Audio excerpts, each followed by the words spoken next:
Welcome to Mindleapic, your cozy corner for boring history that lulls you into the deepest sleep. I'm so glad you're here tonight, settling in with your blanket, perhaps a cup of warm tea by your side, ready to let the gentle waves of history wash over you. If this is your first time, hit that subscribe button and turn on notifications so you never miss a soothing story. And if you're already a regular, thank you from the bottom of my heart. Give this video a like if it helps you drift off, and drop a comment below, sharing your favorite medieval, mystery, or what boring tale you'd like to hear next. Your feedback makes these nights even more magical. Now, close your eyes, take a slow, deep breath in and out. Feel the weight of the day melting away as we step back in time to the misty forests and shadowed castles of medieval England. Tonight, we're wandering into the world of the most wanted people in medieval history, those elusive outlaws, cunning rebels, and shadowy figures who danced on the edge of the law, their stories whispered in taverns and scrawled on faded parchments. These tales are not of high drama or clashing swords, but of quiet schemes, patient pursuits, and the slow unraveling of justice in an age when kings ruled with iron fists. Yet the forests hid secrets deeper than any dungeon. Let your mind drift with me to the year 1322, in the rolling hills of Yorkshire, where the air was thick with the scent of damp earth and wild heather. Our first story unfolds around a family not of noble blood, but of simple folk turned to cunning survival, the Warrant brothers and their kin. Imagine 4 siblings, John, Robert, Thomas, and William, along with their cousin Geoffrey, all in their prime, sturdy men with calloused hands from years of laboring the land. But life in medieval England was no gentle idyll. The fields yielded barely enough to feed a family. Taxes from the local lord bit deep into meager harvests, and the king's sheriffs roamed like hungry wolves, demanding more coin than the soil could provide. It began innocently enough, or so the chronicles suggest, with a stolen bolt of cloth from a merchant's cart on a foggy market day in York. The fabric was fine wool, dyed a deep crimson that caught the eye even in the gloom, worth a small fortune to a family scraping by. John, the eldest, spotted the opportunity first. A distracted guard, a quick sleight of hand, and before the sun had climbed high, the cloth was bundled under their cloaks, vanishing into the winding lanes toward their thatched cottage on the moor's edge. They sold it quietly to a sympathetic tinker who asked no questions, pocketing enough silver to buy bread for a month. But one theft begets another, as the thrill of evasion stirs the blood, and soon the Warrants were dipping into bolder ventures. Breathe in, breathe out. Let the rhythm of their footsteps on the dew-kissed paths lull you. Picture Robert, the clever one with a fox's grin, scouting the roads for vulnerable travelers, pilgrims bound for Canterbury, laden with trinkets and tales, or wool traders from the distant fens, their wagons groaning under bales of fleece. In the summer of 1323, they struck at a clothier's caravan near the ancient Roman road that snaked through the dales. The merchant, a portly man named Elias from London, had paused to water his mules when Thomas and William crept from the underbrush, silent as shadows, a muffled struggle, a gag over the guard's mouth, and within moments, bolts of linen and velvet were theirs. Soft fabrics that whispered promises of warmth through the coming winter. The sheriffs stirred then, their hounds baying for justice. Proclamations were nailed to church doors. The Warrant family, wanted for theft and assault, a reward of 10 shillings for their capture. a sum that could buy a cow or redeem a soul from purgatory. But the brothers knew the land like the veins on their own hands. They melted into the moors, sleeping in peat huts by day, moving under moonless skies. Geoffrey, the cousin, proved the most resourceful, forging alibis with borrowed identities. A visit to a dying aunt in Hull, a sudden pilgrimage to the shrine at Beverley. When the hue and cry grew loudest, they scattered. John to the coast, bartering fish in hidden coves. Robert to the forests, trading pelts with woodland folk. Yet fate, that capricious spinner, wove tighter threads. In the autumn of 1324, during the feast of Michaelmas, a royal assize court convened in the great hall of York Minster. The air was heavy with incense, and the murmur of clerks scratching quills on vellum. The war-aunts, summoned by writ, appeared not as cowering felons but as aggrieved yeomen, their faces etched with the lines of honest toil. John spoke first, his voice steady as the minster's bells. "My lords, we are but poor men, harried by hard times. The cloth we took was payment for debts unpaid, labors unrewarded. The justices, swayed perhaps by a discreet purse of silver slipped under the table. Whispers say 20 marks from a sympathetic juror. Acquitted. Them on technicalities. The records note it dryly. No true bill found. But freedom's taste is bitter-sweet when hunger lingers. Emboldened, the family turned to grander larceny. Imagine the winter of 1325, snow blanketing the vales like a shroud. The wind, howling, dirges through bare oaks. A noble's entourage, bound for the King's Court at Westminster, camped near Knaresborough. Sir Reginald de Lacy, a knight of middling fortune, travelled with chests of finery, embroidered tunics for the Queen's mask, silver goblets etched with heraldic beasts, and a coffer of jewels meant as tribute. The war-aunts, tipped by a disgruntled groom, waited in the tree line, breath fogging the air like ghosts' sighs, as the campfires dimmed and snores rose from the pavilions. Thomas scaled the palisade with a rope of twisted hemp, silent as falling snow. Inside, he pried the locks with a bent dagger, his heart a steady drum against his ribs. Robert and William hauled the spoils through the night, tunics soft as a lover's touch, goblets cool and heavy in frost-nipped hands. John stood watch, his bow strung, arrow nocked, eyes scanning the silvered landscape. They vanished before dawn, the theft discovered only when Sir Reginald's squire stumbled upon the emptied tent, his cry echoing like a raven's caw. The pursuit was fierce now. King Edward II himself, distracted from his wars with Scotland, issued a writ of outlawry. The family's lands were forfeit, their names branded in the pipe. Rolls as common thieves and disturbers of the peace. Rewards swelled to 50 shillings. Posters depicting crude sketches. 4 brothers with hooded eyes, a cousin with a scarred cheek. Plastered from London to Lincoln. Villages locked gates at dusk.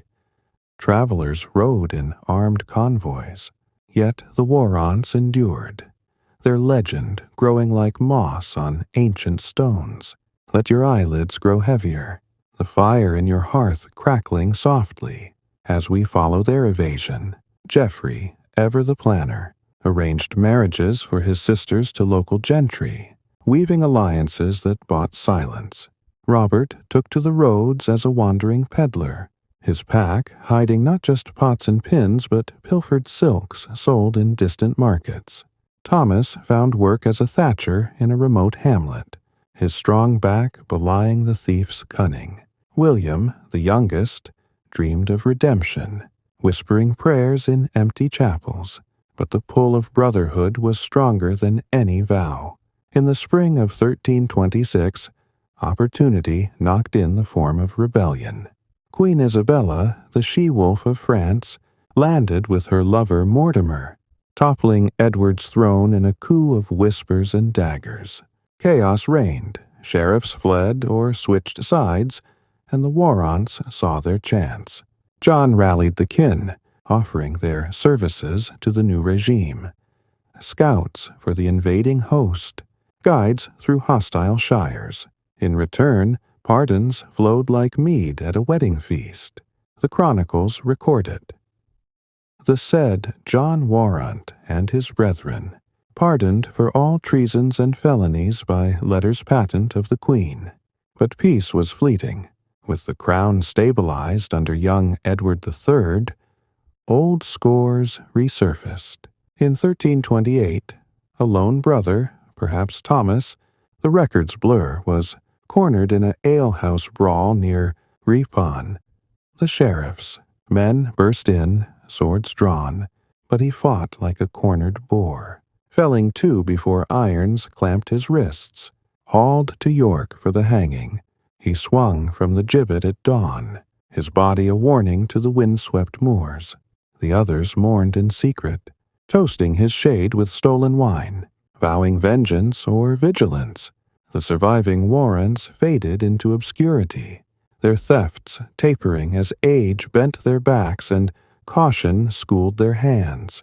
By 1330, they were but names in dusty rolls, their exploits a fireside yarn for grandchildren. John retired to a small holding, bought with cunning savings, tilling soil that yielded no betrayal. Robert became a respected bailiff, enforcing the very laws he'd flouted. William took holy orders, his past confessed in a monk's cell, seeking absolution in Latin chants. Geoffrey, the last rogue, vanished to the continent, perhaps smuggling spices in Genoese ships, his fate lost to the mists. And so the Warrant saga whispers to a close, a tapestry of theft and tenacity in an era when survival was the truest crime.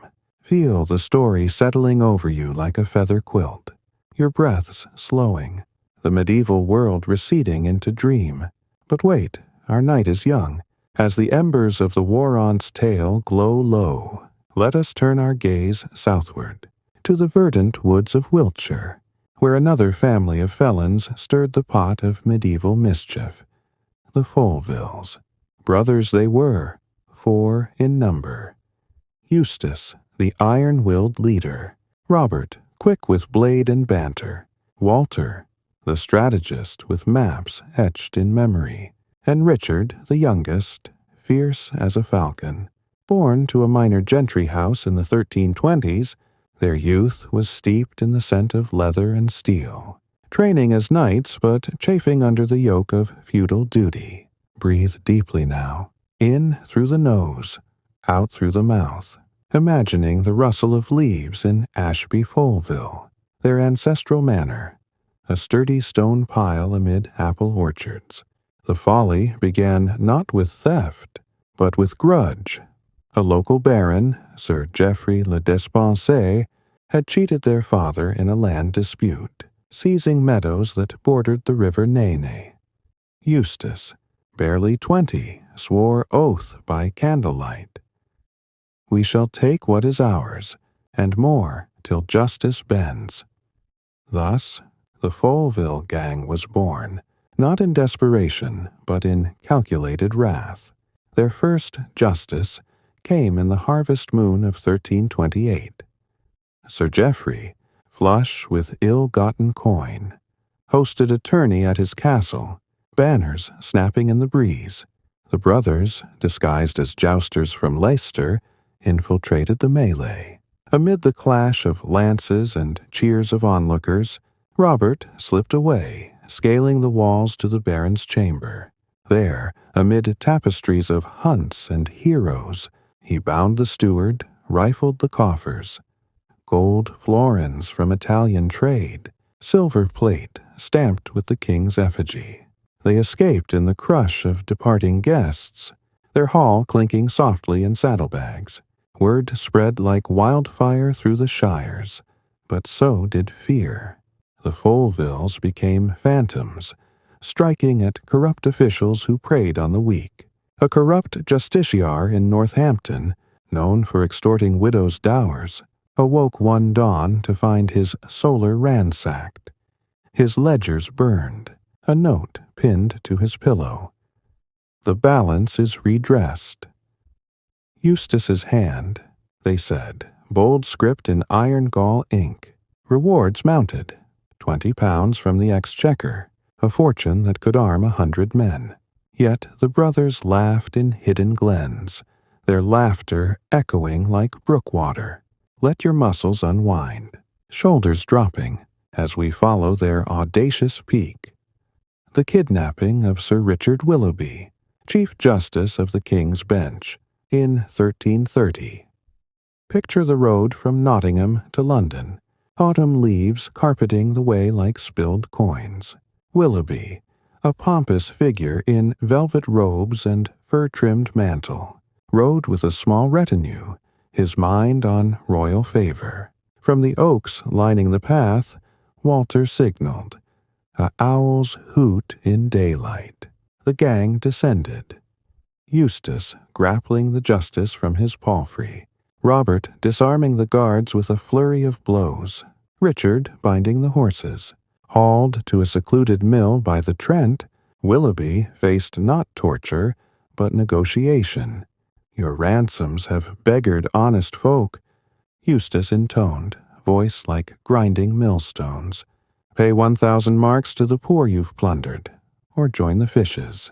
The justice, pale as whey, complied, his scribes dispatching funds from London vaults, released after a fortnight, chastened and silent. Willoughby never spoke of the ordeal, but his rulings softened thereafter. The Folevilles' coffers swelled, buying loyalty from village reeves and wayward clerks. They feasted in forest clearings, venison roasting on spits, ale flowing from oaken kegs, tales spun under starlit canopies. But hubris invites the storm. In 1332, during Queen Isabella's lingering intrigues, the brothers threw in with Mortimer's faction, fighting at Bedford against royalists. Victory brought pardons, blankets of forgiveness from a grateful court. Yet peace chafed. By 1335, old habits resurfaced. A murdered baron in Leicestershire, his throat slit in his bedchamber. A Foleville dagger left his signature. The hue and cry rose anew. Sheriffs mustered with hue and cries echoing across the Midlands. Walter, the planner, urged retreat to Ireland, where kin held lands, but Eustace dreamed bigger. Alliances with Scottish rivers, smuggling rings to Flanders. Richard, the hothead, clashed with a rival gang near Derby, swords flashing in a moonlit barn, blood staining the hay. Captured briefly, he escaped with a bribed turnkey, rejoining the fold bloodied but unbroken. As Edward III's star rose, so did the net. In 1338, Eustace fell in a skirmish with crown forces at Ashby, his body laid in unconsecrated ground. A outlaw's end. Robert inherited the mantle, but the fire dimmed. They scattered. Walter to monastic life, cloaked in brown wool. Richard to mercenary wars in France, his blade hired for the 100 Years' strife. The Foleville name lingered in ballads, a byword for righteous robbery. Their manor crumbling to ivy-clad ruins. Feel the tales weaving into your dreams. The Foleville's shadows lengthening as we pause here, breath by breath, in the quiet heart of history's hush. To extend this further for the required length, let's delve deeper into the daily lives and minutiae of these outlaws, painting pictures with words to soothe and immerse. Consider the Warrant's winter hideout, a low-roofed hut in the Pennine Hills, walls of turf and wattle daubed with clay, smoke curling from a central hearth where a peat fire smoldered eternally. John would sit by the flames, mending a torn cloak with bone needle and hemp thread. his thoughts on the stolen crimson, wool that had started it all, how it felt against the skin, warm as a mother's embrace, traded for grain that sustained them through famine years. The brothers shared tales of their youth, Robert recalling stolen apples from the Abbey's orchard, tart and sun-ripened, juice dripping down chins. Thomas speaking of first loves lost to plague, ghosts in the mist, nights. In that hut were a symphony of small sounds.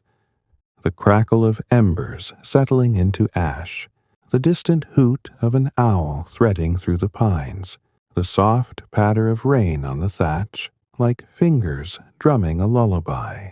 The brothers would huddle close, sharing a single woolen blanket, frayed at the edges from too many washings in icy streams. John, ever the storyteller, would murmur of their father's tales, old yarns of Saxon, kings who outwitted Norman lords with nothing but wit and a well-timed fog. Robert would chuckle low, adding flourishes of his own, how he'd once bartered a stolen goose for a silver ring from a gypsy caravan. The birds' honks muffled in a sack till they faded into the hills. Thomas, quieter, would trace patterns in the frost on the window shutter, shapes like winding rivers or the curves of a woman's hip, lost in thoughts of what might have been. A steady trade, a hearth of his own. Children, tumbling in the yard like autumn leaves, breathe in the chill of that long-ago winter. Hold it, now release, letting warmth spread from your toes upward, melting any lingering tension. As the Fulville's shadows stretch across our dreams, let's linger a moment longer in their world, for their story, like a river, meanders slow and deep before reaching the sea. Back in Ashby Fulville, after the Willoughby affair, the brothers savored a fragile calm. Eustace, with his broad shoulders and beard like tangled brambles, took to riding the estate's bounds at dawn, checking fences mended with stolen nails, ensuring no sheriff's spy crept too close. The manor house, though modest, held comforts. A hall with rush-strewn floors scented by dried lavender, a solar where Walter pored over charters by candlelight, his quill dipping into pots of oak gall ink that smelled faintly of earth and secrets. One such evening, as twilight painted the sky in bruises of purple and gold, the brothers gathered around a board laden with simple fare, barley bread still warm from the oven, cheese veined with blue mold, and ale drawn from a barrel aged in the cellar's cool embrace. Richard, the youngest, his face boyish yet scarred from a boyhood fall into a thorn hedge, raised his horn. To the balances we write, brothers, and the fools who tip them awry. Laughter rippled soft as wind through reeds, but beneath it lay the undercurrent of wariness. Whispers from the village spoke of a new justiciar, Sir Andrew le Hunt, a hawk-faced man from the king's inner circle, dispatched to cleanse the Midlands of these vermin who mock the law. His arrival was heralded by the tramp of booted feet on the high road, a banner of azure and gold fluttering like a warning. The Fulvilles did not wait for the knock. In the moon's first quarter they struck preemptively, their plan hatched in the manor's dovecote, amid the coos of pigeons fluffing feathers against the night. Robert scouted the justiciar's camp near Grantham, a cluster of tents pitched in a meadow by the Witham, where servants polished spurs and grooms, curried destriers till their coats gleamed like polished chestnuts, under cover of a mist rolling off the river, thick as cream, veiling all but the nearest torch. Eustace led the raid. They moved like wraiths, cloaks of mottled gray blending with the fog, daggers sheathed but ready. Walter had mapped the weak points. The picket line loose, guards drowsy from travel wine. A single owl's call signaled the charge. Richard cut the horses' tethers with a whisper of steel, leading the beasts into the trees where they nickered softly, steam rising from their flanks. Eustace and Robert burst into the central pavilion, where LeHunt slumbered under silken coverlets embroidered with lions rampant. The justiciar awoke to a blade at his throat, Eustace's voice a gravelly murmur. "Stir not, sir, lest you join the shadows permanent." Bound with cords from the tent's own guy lines, LeHunt was trussed like a Yule goose, his mouth stuffed with his own kerchief scented of pomander and fear sweat. They stripped the camp bare. Coffers of writs and seals, pouches heavy with royal pence, even the justiciar's palfrey saddle, inlaid with silver studs that caught the faint moonlight like distant stars, hauled to a ruined priory on the fen's edge, where ivy choked the arches, and frogs chorused in the cloister pool. Leigh Hunt faced his captors by firelight. The flames danced low, casting faces in flickering gold. Eustace stern as an oak, Walter tallying the spoils on a scrap of vellum, Robert sharpening his knife with rhythmic scrapes that echoed like a heartbeat. "You've come to hunt us," Eustace said, "but the quarry chooses the ground." The ransom demand was steep, 500 marks, half to the crown's widows and orphans, half to the Foleville's own coffers for expenses of justice. LeHunt, his pride a fragile thing, bargained through the night, offering lands in Rutland, promises of overlooked felonies. Dawn broke gray and weeping as the deal sealed with a blood prick on parchment. The justiciar released to limp home, his tale spun as a noble misadventure to save face at court. Word of the deed rippled outward. A stone skipped across still water. Ballads sprang up in taverns from Lincoln to Coventry, sung to the strum of lutes by bards with honeyed voices. The Foleville lads, bold as the wind, right the scales where the mighty have sinned.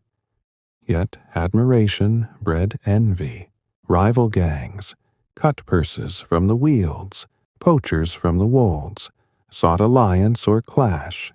In the summer of 1331, near the fair at Boston, the brothers crossed paths with the Cotterell crew from Derbyshire, hard men with eyes like flint chips. A parley turned to fray under a canopy of market stalls, apples tumbling from carts as fists and blades flew. Walter took a gash across his forearm, blood welling warm and sticky, but the Folevilles held the field, scattering their foes with cries that startled the gulls wheeling overhead. Let your breath match the rise and fall of those ancient banners. In, out, each exhale carrying you deeper into rest, as the Foleville's legend bloomed like nightshade. Beautiful, but poisonous. We turn now to another shadow in the medieval tapestry, Malcolm Musard, the freelance felon whose name evoked shudders from the Scottish, marches to the Thames's muddy banks.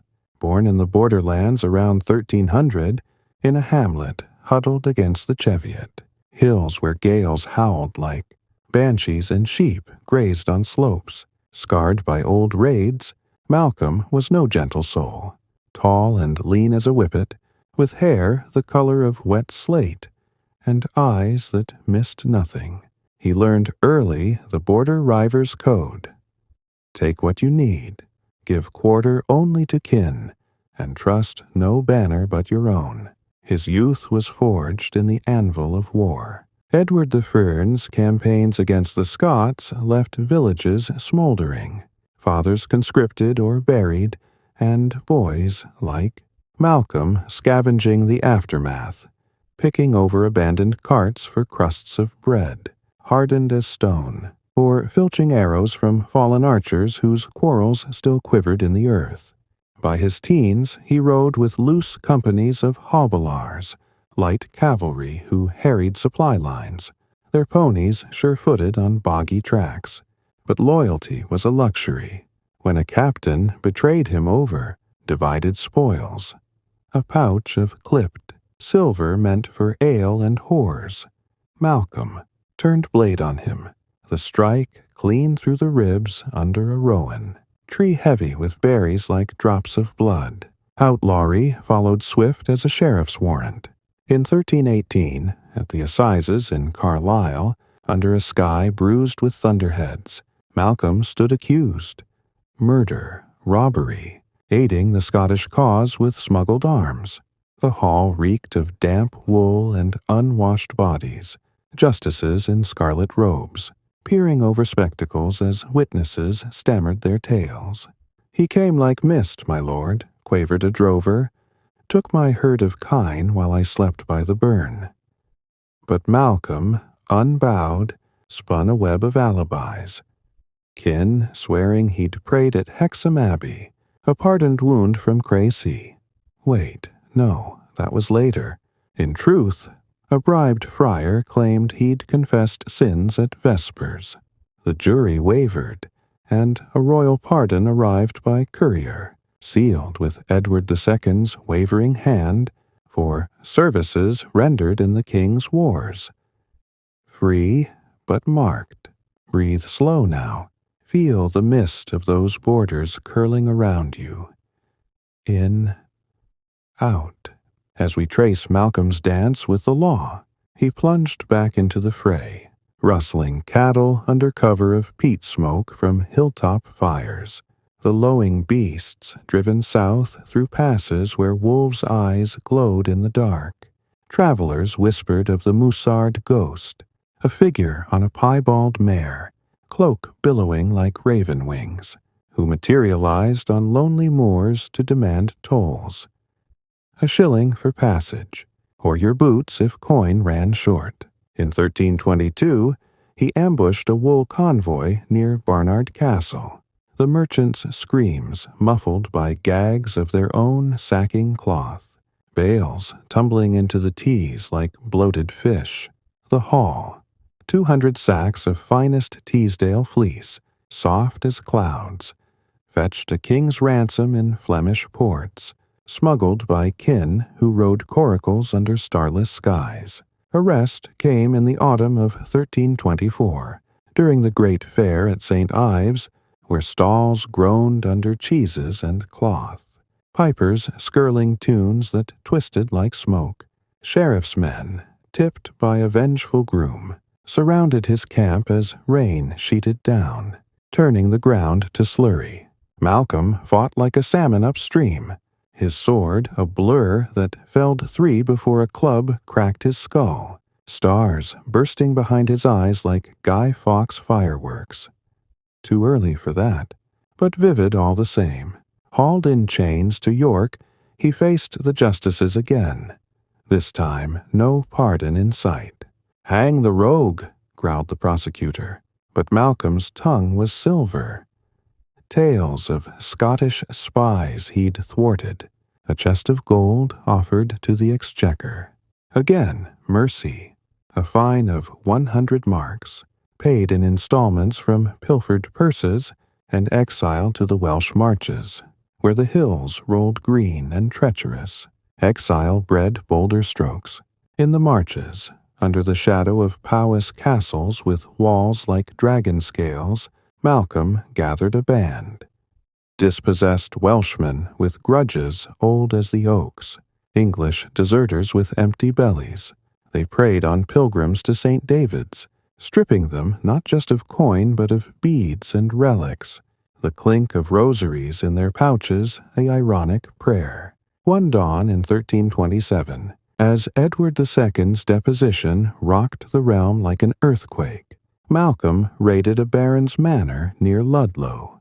The hall was abuzz with fleeing retainers, tapestries torn in haste, but he claimed the silver, ewers chased with vines, spoons bowed like crescent moons, melting into the black mountains, where fog clung like a lover's sigh. Pardons became his cloak. In 1328, with Isabella's invasion, he offered his sword to the Queen's cause. scouting for Mortimer's host through Devon lanes lined with hazel coppices. Victory brought letters patent. Malcolm Musard, pardoned of all felonies, to serve as yeoman of the guard. Yet the leash chafed. By 1330, he was back to old ways, murdering a rival raver in a Carlisle tavern, the brawl spilling into the street where cobbles ran red under lantern light. Captured once more, he escaped irons with a filed spoon, fashioned from a prison meal's bone, slipping guards drugged, with ale laced by a sympathetic maid. Let the rhythm of his escapes soothe you, each twist a thread in the blanket of night.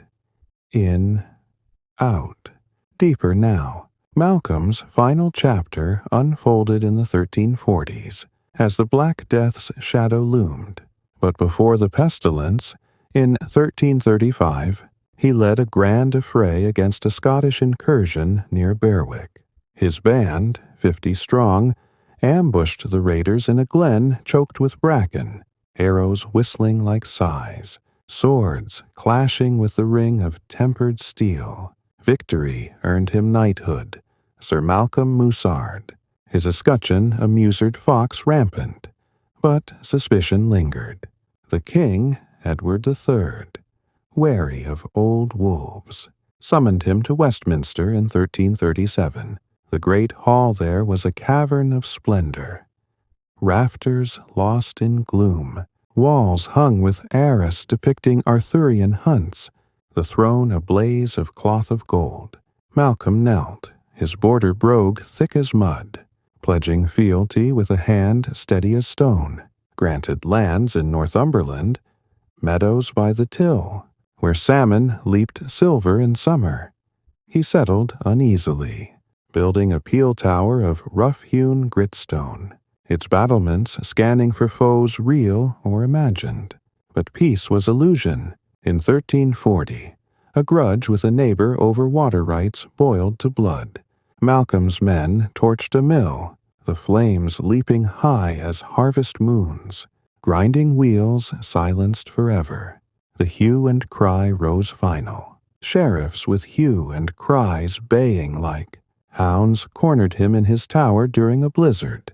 Wines howling dirges through arrow slits. Surrender came not with sword, but guile. A white flag from the parapet. Terms whispered through the postern. Tried at Newcastle. The evidence piled like snowdrifts. Witness oaths on holy relics. Ledgers of stolen goods. No pardon this time. The noose awaited at dawn on the Tyne's banks, where gulls wheeled and cried like mourners. As the trap dropped, Malcolm's last words, legend says, were a laugh. I've danced longer than most and slept sounder. His band scattered to the winds, tales of the Musard ghost persisting in border songs, sung by shepherds to warding fires. Feel that laughter fading into echo, your own smile softening, as we drift onward, breath by breath, to the next whisper from the past. Fulk Fitzwarren, the noble outlaw whose grudge against King John spun a web of forest ambushes and reluctant heroism. Imagine the year 1200, in the whispering woods of Shropshire, where the Severn River winds like a silver thread through meadows, freckled with buttercups. Fulk, born to a line of marcher lords, was a youth of fire and honor, broad of shoulder, with hair like burnished copper, and a laugh that rolled like thunder over the hills. His family held Whittington Castle, a squat fortress of pale stone perched on a crag, its ditches fed by springs that bubbled cold and clear. But King John, that spider of a monarch with eyes like chipped flint, coveted the lands. In a council at Westminster, amid the stink of rushes and intrigue, John declared the castle forfeit, claiming some trifling slight, a delayed hawk or unmet levy. Fulk's father, furious, rallied kin, but John's sheriffs descended like crows, seizing the keep in a dawn raid. banners of gold leopards snapping in the wind. Folk, then 20, escaped with a handful of loyal men, melting into the Wealdmore's tangled thickets, where oaks stood sentinel, their roots drinking deep from hidden meres. Outlawry was his crown now, proclaimed in writs read from church pulpits. Fulk Fitzwarren and his adherents, traitors to the crown, reward of 100 marks for their heads. Yet in the Greenwood he was king, his band swelling to 52, yeomen and knights bastards, all bound by oath under a yew tree vast as a cathedral nave. Their life was one of patient predation, days spent in leaf huts woven from hazel wands, thatched with moss soft as eiderdown, where they supped on poached venison roasted on Greenwood spits, the fat dripping to hiss in embers. Knights brought raids. John's tax collectors waylaid on the Roman road to Uriconium, their coffers emptied into saddlebags, the men bound to trees with their own belts, gags of linen tasting of road dust. Fulk led with a code: spare the poor, tax the proud. His voice calm as the river's murmur. We take not for greed, but to reclaim what's stolen. One such strike, in the harvest of 1201, targeted a royal huntsman, Sir Hugh de Longchamp, whose hounds had ravaged the peasantry's traps. Ambushed in a holloway lined with foxgloves nodding purple, the knight's party scattered. Fulk claiming a fine recurve bow inlaid with bone, its string humming like a harp. Breathe with the rustle of those leaves. In, the scent of damp earth. Out, the taste of wild honey on your tongue. John's wrath grew, his messengers galloping to every shire with edicts of attainder. Fulk's band danced evasion. False trails of bent branches, decoy fires on distant ridges smoking like signals. In 1202, they clashed proper at the ford of Alberberry. John's forces under a captain named Gerard de Ate, a mercenary with a soul sold for florins. The battle was frenzy, arrows arcing like shooting stars, swords biting mail with sparks like farrier's anvil, the ford churning to mud under stamping hooves. Fulk, unhorsed, fought afoot, his blade a whirlwind that clove a helm and sent its wearer to the mud bubbling pink. Victory bitter, for losses mounted. A comrade skewered through the throat, gurgling farewell. Word reached the French court, where Prince Louis plotted John's downfall, and Fulk became a cause. Ballads crossing the Channel, praising the Greenwood Earl who defied the tyrant. Emissaries slipped into the woods with offers. Gold from Paris, marriage to a Dauphin's cousin. Fulk wavered, his heart torn between revenge and the throne's olive branch. In 1203, truce came uneasy. John, distracted by baronial murmurs, granted pardon via letters close, restoring Whittington on condition of fealty. Fulk knelt in the king's chapel at Worcester, the air thick with beeswax, and murmured Latin, his hand on a Bible bound in ivory. But trust was ash. By 1205, old animosities flared. A levy unpaid, a hawk flown astray, and Fulk fled again, his band leaner, wearier. They haunted the borders, allying loosely with Welsh princes whose hill forts smoked with peat fires. Raids turned to whispers, ambushing John's baggage trains bound for Ireland, silks and spices spilling like treasures from Aladdin's cave. One night in 1207, under a canopy of stars pricked like diamonds on velvet, Fulk's scouts spied a royal progress near Shrewsbury. The king himself, in a pavilion of samite striped crimson and azure, guarded by Gascon crossbowmen. The attack was audacity incarnate. Torches flung to sow chaos, arrows finding gaps in mail, folksmen vanishing with chests of Angevin, gold before the king's roar shook the oaks. Pursuit was relentless. John's spies infiltrating villages with promises of amnesty. Betrayal came from within. A cousin, tempted by land grants, led sheriffs to a glen camp in 1208. The clash was slaughter. Falk's band cut down in the mist, but he slipped away, wounded in the thigh, blood soaking his chausses like spilled wine. Nursed in a goatherd's hovel, fever dreams of his mother's lullabies. Soft, Welsh melodies of sea and sky. He emerged scarred but unbroken. Pardon followed in 1213, as John's fortunes waned with Magna Carta's ink still wet. Fulk named Sheriff of Shropshire, his castle rebuilt with royal timber hauled by ox teams lowing in the lanes. Later years brought mediation. Fulk, graying at the temples, arbitrating disputes in great halls paneled with wainscot, his voice measured as a sundial's shadow. He died in 1255, buried in Whittington under a slab carved with a sword and yew sprig, his tale chronicled in a romance penned by a monk, pages illuminated with marginal foxes grinning sly. The Greenwood remembered him in every rustle, every dappled sunbeam through leaves. Let that romance wrap around you now, pages turning slow in your mind. In, out, eyelids heavy as castle gates closing at dusk. Our whispers continue to the dispensers, father and son, whose greed wove a noose of their own making in the turbulent court of Edward II.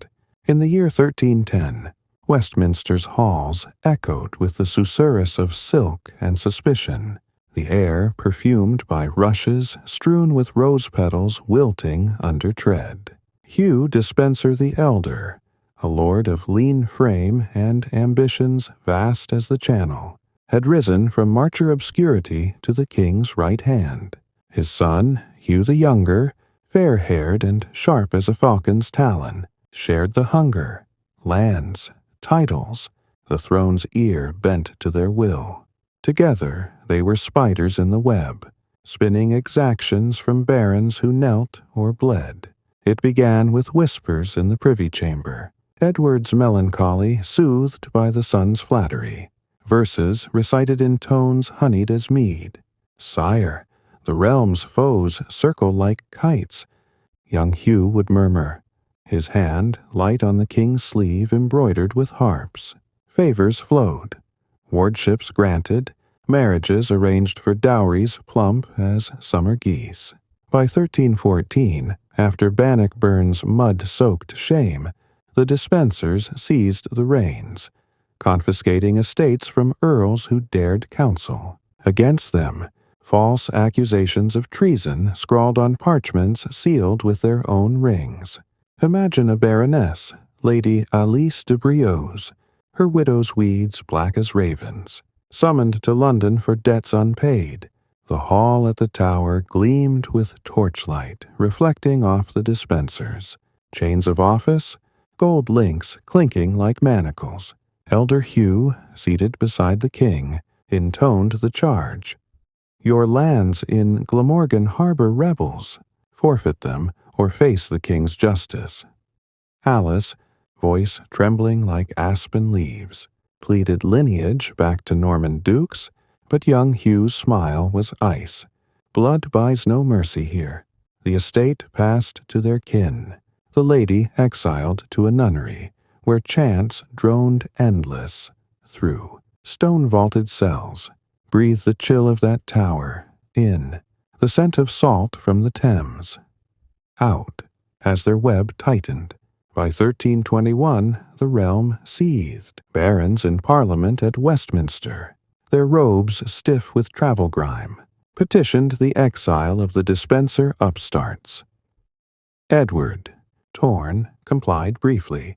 The father, fleeing to Bordeaux with coffers of pilfered plate, the son to the Welsh marches, plotting return amid castles like Caerphilly, its moats lily-pad green. But loyalty was bought cheap.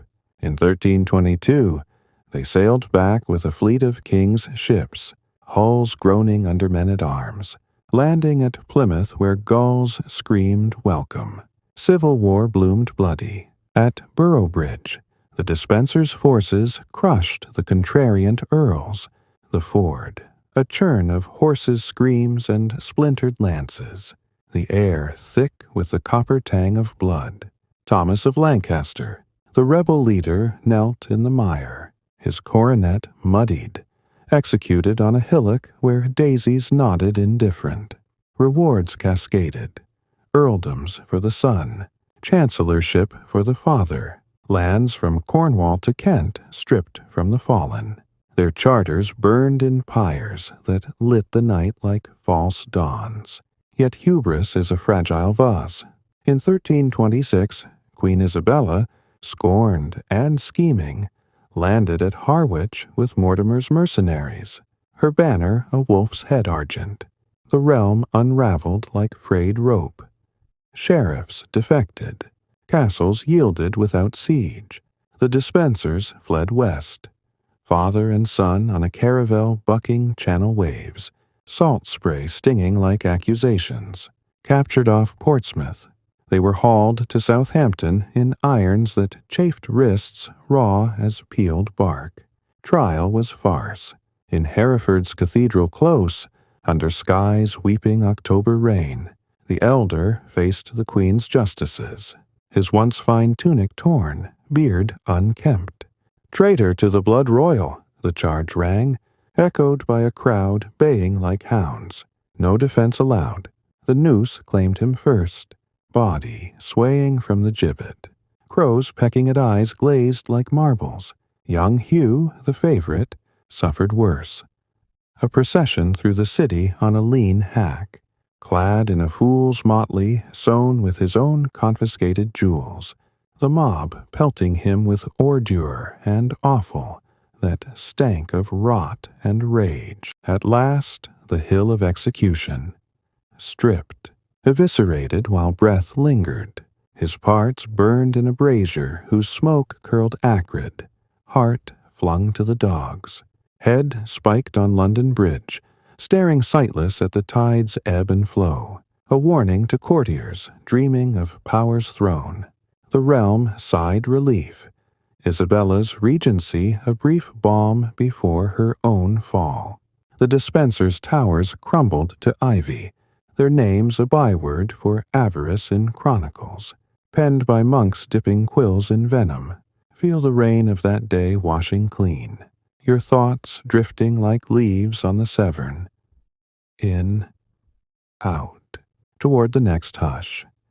Adam the leper, the London gang lord, whose cunning outlived his flesh's curse. In the teeming warren of 1330s London, where the Thames lapped gray at wharves piled with fish barrels and spice sacks, Adam lurked in the shadows of Cheap Street, afflicted young with the white scourge, leprosy's slow kiss, skin numb as horn, fingers curling like withered roots. He was no pitiable wretch. Cast from his guild by fearful masters, he turned resentment to empire, gathering the city's underbelly. Pickpockets with nimble as mice, whores with ears sharp for secrets, cutthroats who moved silent as Thames mist. His den was a crypt beneath St. Mary le Bow, accessed by a grate rusted as old blood, walls slick with lime-wash flaking to dust. There, by rushlights guttering in iron sconces, Adam held court, his voice a rasp like wind through dry reeds. The city feasts while we starve. We'll sup at their table unbidden. His mark was the leper's bell, tolled soft before a strike, a ironic knell for the doomed. The great heist came in 1332, targeting a merchant's house in Cornhill, its solar to house jewels for Queen Philippa's coronation. Rubies, like pomegranate seeds, pearls lustrous as moonlight on milk.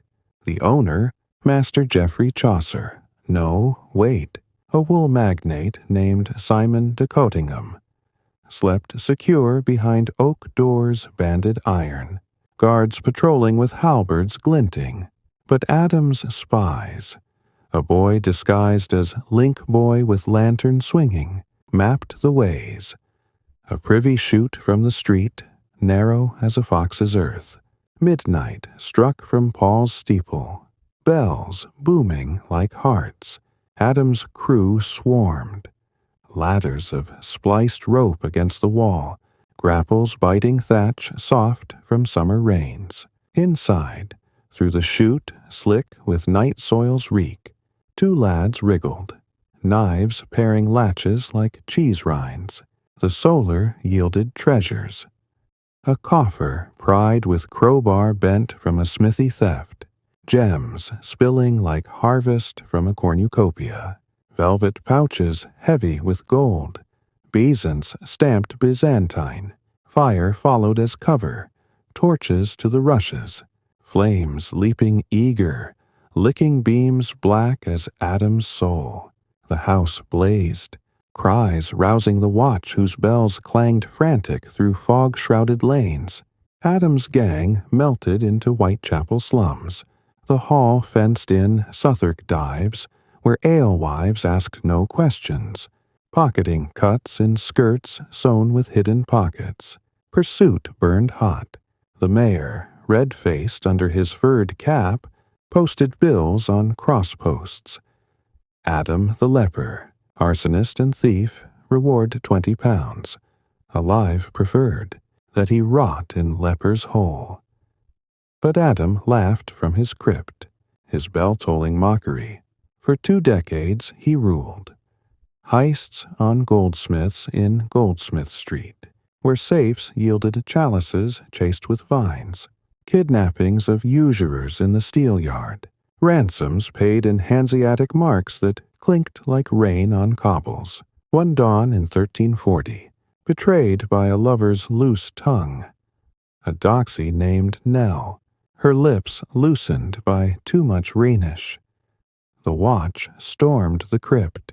Torchlight danced on walls scrawled with tally marks of scores. Adam cornered amid sacks of swag. He fought with a staff-tipped iron, felling two with sweeps like scythes through wheat. But numbers overwhelmed. Irons clamping wrists numb already from disease. Hauled to Newgate, his trial a murmur in the undercroft, voice fading as the scourge claimed more. Noose spared him. The disease did, slow and merciful in its way. Buried unmarked in a pauper's pit outside Aldgate, where nettles grew tall, his gang splintered, but London's underbelly remembered. The leper's bell a ghost chime in foggy nights. Let that chime fade now, echoing softer. In, out, carrying you to the Cotterells, Derbyshire's bandit trio, whose pivot from crime to crusade blurred the lines of sin and service. In the rugged dales of 1330s Derbyshire, where lead mines scarred the moors like old wounds and pack horses, plodded paths slick with ore slurry, the Cotterell brothers, James, Nicholas, and John, were born to a yeoman's stead, their hands calloused from scything rye and mending dry stone walls. James, the elder, broad as a barn door with a beard braided like rope, chafed at the tithes that left larders bare. The Abbey's glut while we gnaw crusts. He'd growl by the hearth, flames snapping like spurs to action. Their spree ignited in 1328, poaching deer from the King's Park at the Peak. Antlers, velvet-sheathed, snapped for the pot. Hides tanned in hidden vats bubbling with oak bark. Bolder came the raid on Dale Abbey. Monks, refectory rifled under cover of vespers. Chants drifting sweet on vesper wind. Reliquaries of silver, missals illuminated gold, all bundled in habits stolen from the laundry.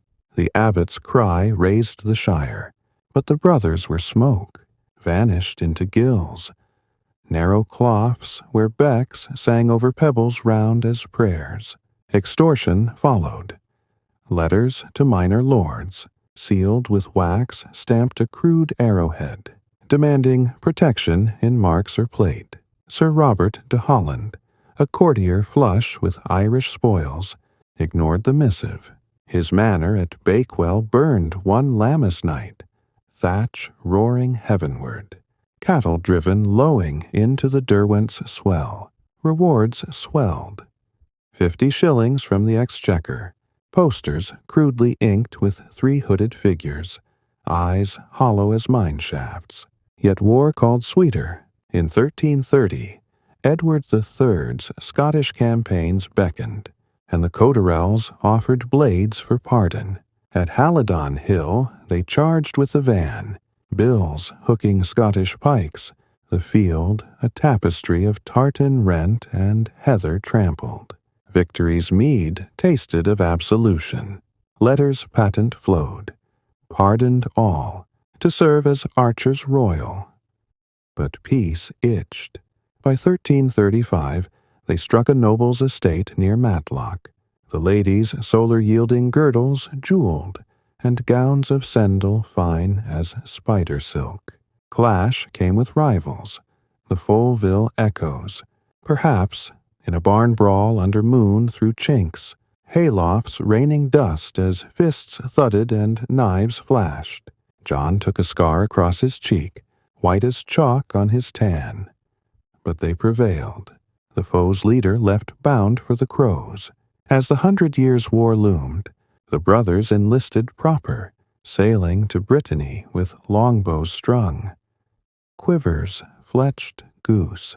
At Crécy, arrows darkened the sky like a plague of locusts, French knights toppling mailed as tin soldiers.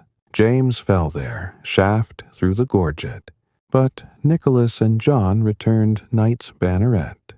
Lands granted in Essex, their bandit days' tales for grandchildren by Inglenooks. Feel the arrow's whistle soften to wind, your body sinking deeper, in, out, to Johnny Armstrong, the Scottish Riever, whose border reign ended in royal treachery. On the lawless marches of 1520s Scotland, where the Esk and Liddell bickered over turf, Johnny Armstrong ruled from Gilnockie Tower, a peal of rough basalt glaring at England across the water. Tall as a sapling, with legs bowed from saddle life and a grin wolfish under a steel bonnet, he led 100 rivers, hard riders in jack-coats padded cotton, lances couched for the sprint. Extortions were art. Blackmail letters to lowland lairds, promising peace for pence, or fire for forgetfulness. Villages paid tribute in kine and coin, Armstrong's coffers brimming, his hall hung with English tapestries looted from raids, the air rich with roasting beef and balladry. King James V, young and canny, summoned parley in 1530 at Carlinrigg Chapel, a kirk humble with turf roof. "Come unarmed, Johnny, in trust," the messenger purred, but the trap yawned. Arrived with 24, hands empty as professed, they were seized in the nave, irons clanging like wedding bells sour.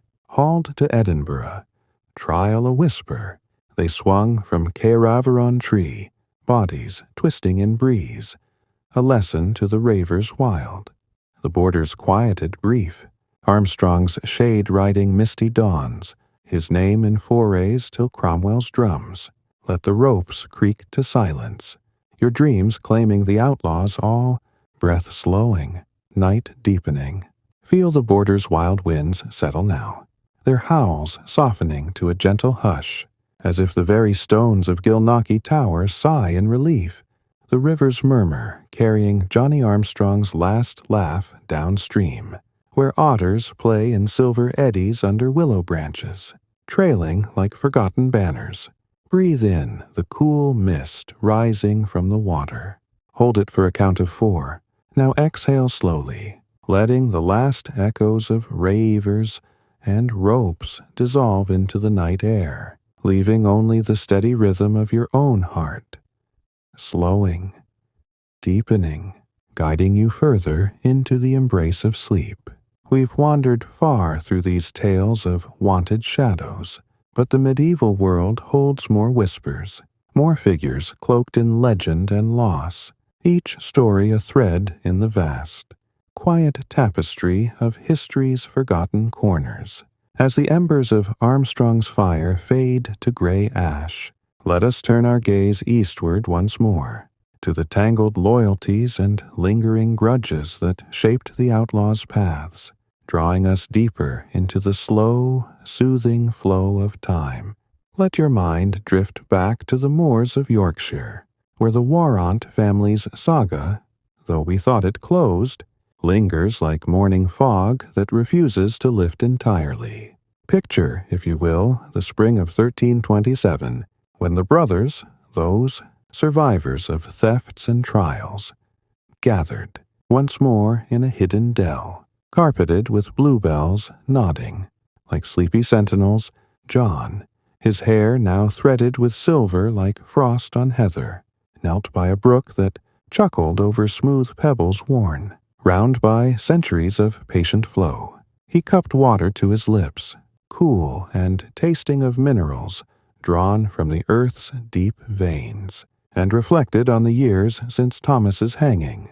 The noose had claimed his brother not in rage, but in a quiet dawn mist. The crowd sparse, mostly curious children and weary farmers who crossed themselves and hurried home. John's grief had been a silent river, carving channels in his soul, but it fueled a final, cautious scheme, not grand larceny, but a subtle reclamation of what the sheriffs had seized.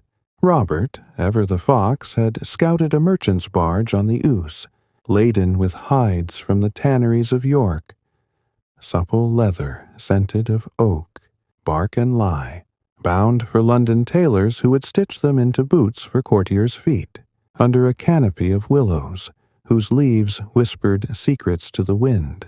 The brothers waited, breaths held shallow as the barge poled into a shallow bend. William, his monkish vows still fresh but fraying at the edges, stood watch with a staff carved from yew, its knots like the twists of fate that bound them. Geoffrey returned from his continental wanderings with a salt tang on his skin and tales of Venetian galleys creaking under spice cargoes signaled with a low bird call.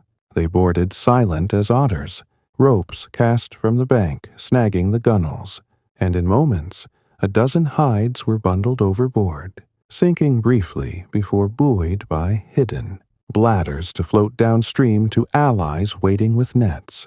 The theft rippled small, no hue and cry this time, for the merchant blamed a snag in the current, muttering of river sprites as he poled onward.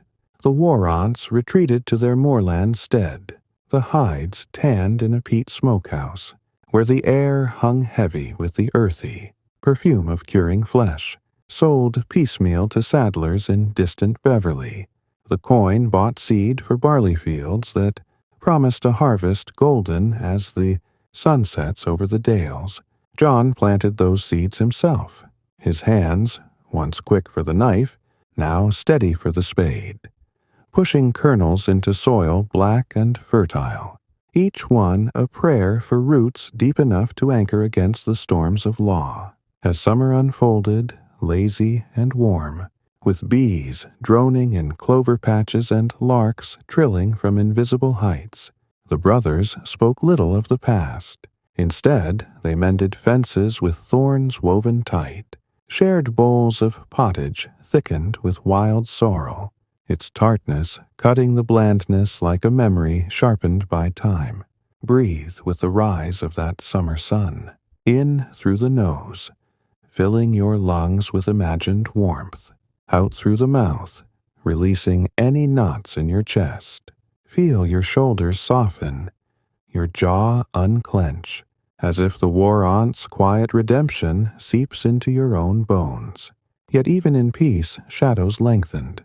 In the autumn of 1329, a royal commissioner rode through, his tabard emblazoned with Edward III's leopards, inquiring after old outlaws, with a ledger thick as a Bible. The brothers scattered again, John to the coast, mending nets with fishermen whose boats rocked gentle on swells that smelled of salt and kelp. Robert to the markets of Hull, bartering wool with a merchant's calm, his eyes scanning crowds for the glint of a sheriff's badge. William, drawn back to his cloister, confessed the theft in whispers to a hooded prior, the words absorbed into the stone walls like rain into moss, absolved in Latin murmurs that echoed hollow. Geoffrey, the wanderer, spun the tale abroad, in taverns of Bruges, where Flemings quaffed ale frothy as clouds, trading stories for maps of trade routes lined with opportunity. He returned with a small chest of lace, fine as spider silk, filched from a lace-maker's stall during a Shrovetide fair, its patterns like frozen waves. The family wove it into scarves, gifts for village healers who dosed them with herbs for agues and aches. By winter's grip, with snow blanketing the moors in a hush deeper than any vow, the Warrants had woven themselves into the fabric of their world, not as thieves, but as quiet folk whose hands built rather than broke. John's evenings were spent by the hearth, carving spoons from elder wood soft as butter, each curve sanded smooth with patience born of evasion. Robert taught nephews the peddler's patter, light and rhythmic, words dancing like fireflies to charm a sail. William's letters arrived scented of incense, pages filled with psalms that spoke of prodigal sons welcomed home. Let that homecoming warmth spread through you now, from fingertips to toes, each breath a step closer to the dream threshold. As the Warrants fade into the frost-laced obscurity of their later days, their legend a soft undercurrent in local lore, told by grandmothers to wide-eyed children on stormy nights, with the wind rattling shutters like impatient ghosts. Let us meander southward to the Folevilles once more, for their paths, like rivers fed by hidden springs, twist back upon themselves in unexpected confluences. Recall Eustace, the iron-willed, felled at Ashby in 1338, his grave a mound overgrown with nettles and forget-me-nots, where bees hummed dirges over wild thyme. His brothers, bereft, did not dissolve into morning's mire, but channeled it into motion.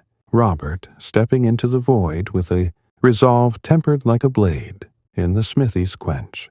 In the summer of 1339, as Edward III marshaled for the French wars, the air alive, with the creak of wagon wheels, hauling ordnance and the low of oxen, driven to ports where ships' hulls groaned against tides, Robert rallied what remained of the gang. Walter, his strategist's mind sharpened by monastic seclusion, emerged from his cell in Leicester Abbey, tonsure gleaming under sun like a polished pebble, bringing charts inked with ports from Calais to Bordeaux. Richard, scarred and sinewy from mercenary skirmishes, returned from Wales with a band of archers, longbowmen with arms corded like bowstrings, quivers slung low. They offered service to the king, not as penitents, but as proven wolves to hunt the French lion. Pardons were swift, sealed in Westminster with wax red as spilled wine, granting them captaincy over a company of 50. Their colors a simple argent chevron on vert, evoking the fields they'd once harried.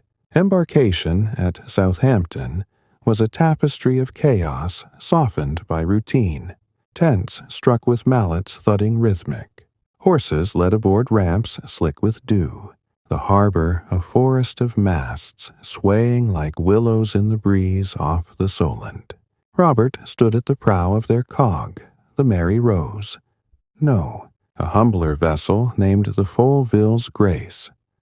Watching gulls wheel and cry, their white wings flashing like signals from the divine. The crossing was gentle, waves lapping the strakes like a mother's hand on a fevered brow, the sea's salt mingling with the tang of pickled herring from the victuallers, barrels, landfall at Cherbourg under a sky veined with cirrus, the cliffs rising stark as judgment, and the campaign unfolded slow, a chessboard of sieges and forays where the Follevilles excelled. One such foray, in the orchards of Normandy near Caen, saw them ambush a French supply train winding through apple groves, heavy with fruit blushing pink and gold. The air was thick with the scent of fermenting windfalls, bees droning lazy in the heat. Walter's scouts, silent in russet cloaks blending with the bark, signaled from hedgerows thick with hawthorn. Richard loosed the first arrow, feathered with goose from English fens, thwacking into a wagoner's shoulder, the man toppling with a cry muffled by Richard's hand. The brothers descended like autumn leaves in a gale, Robert directing with gestures, spare as a monk's vow, his sword parrying a desperate, thrust from a Gascon guard, whose mail rang like temple bells. Chests pried open yielded wine in amphorae, cool as well water, bread loaves stamped with fleur-de-lis, and coin pouches heavy with deniers tournois that clinked like distant rain. The spoils sustained them through the siege of Caen, where walls of pale stone withstood catapults' thunder, stones arcing like shooting stars to crater the earth in puffs of dust. Evenings in camp were a ritual of quiet. Fires banked low with apple wood, that snapped soft and scented. The night with caramel. Men dicing with bones carved from deer knuckles. Tales traded in murmurs. Robert, recounting the Willoughby kidnapping, embellished now with the justice's whimpers like a babe's. Walter sketched maps by firelight, his quill scratching vellum with sounds like whispers, plotting routes through the bocage where hedges grew dense as labyrinths.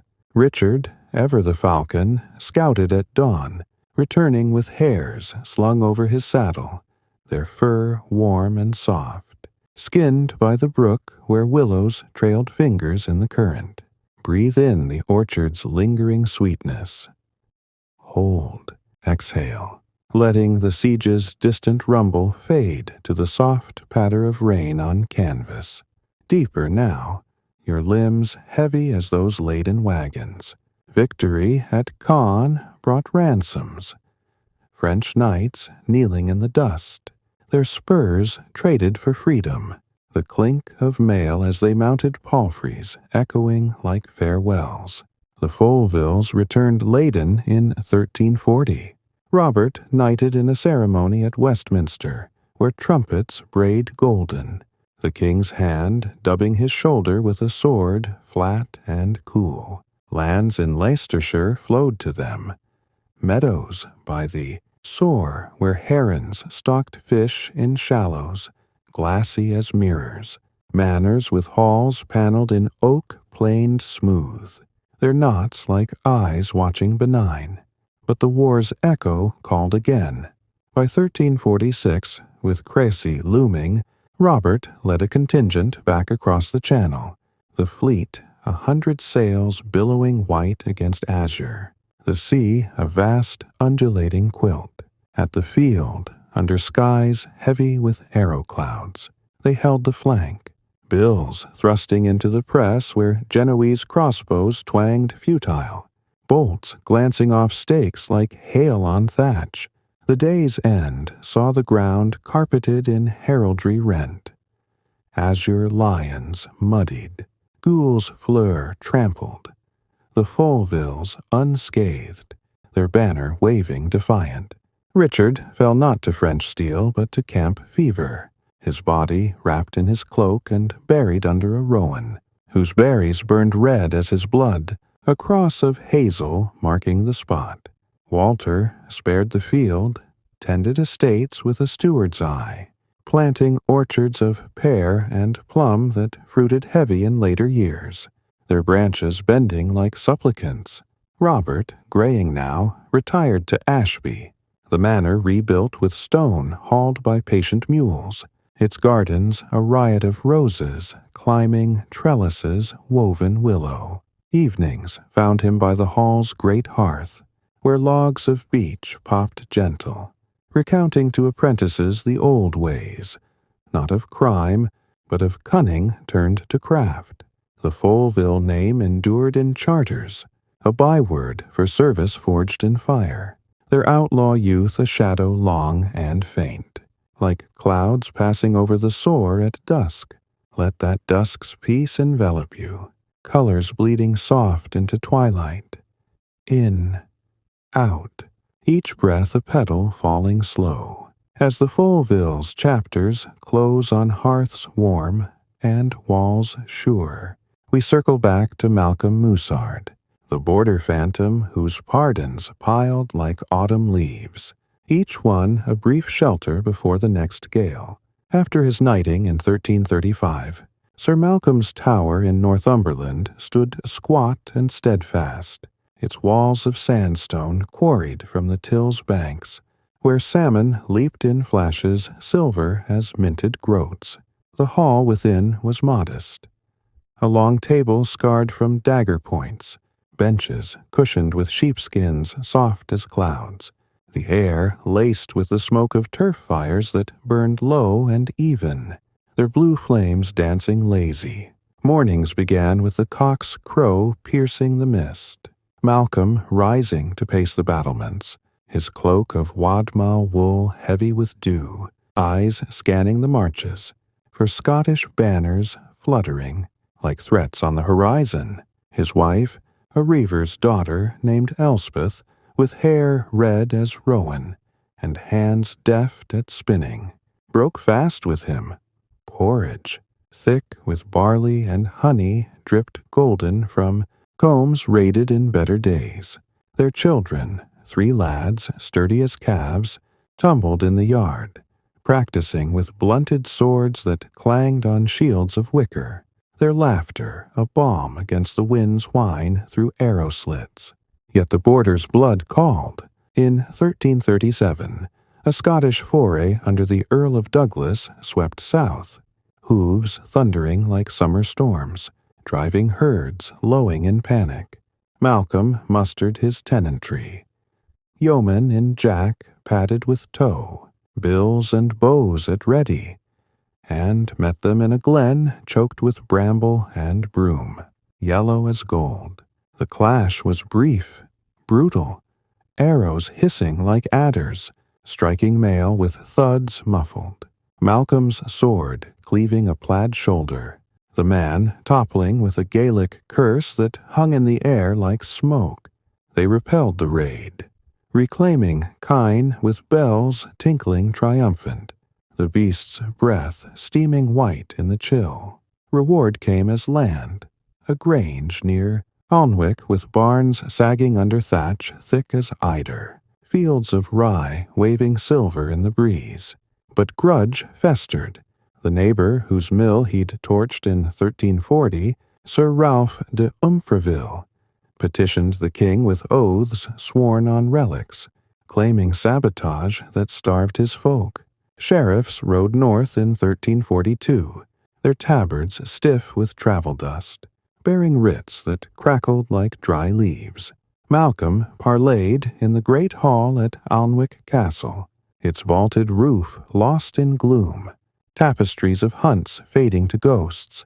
"My lord," he said, voice gravel from border gales, the fire was Scots work, a spark from their torches. Witnesses bought with a purse of clipped silver swore the same, and the justices, weary, dismissed the charge with a fine light as thistledown.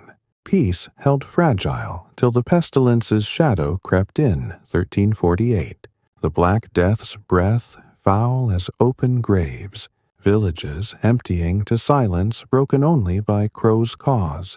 Malcolm's tower became haven, gates barred with oak beams hewn fresh, the air within purified by vinegar and rosemary burned in, braziers that glowed ember red.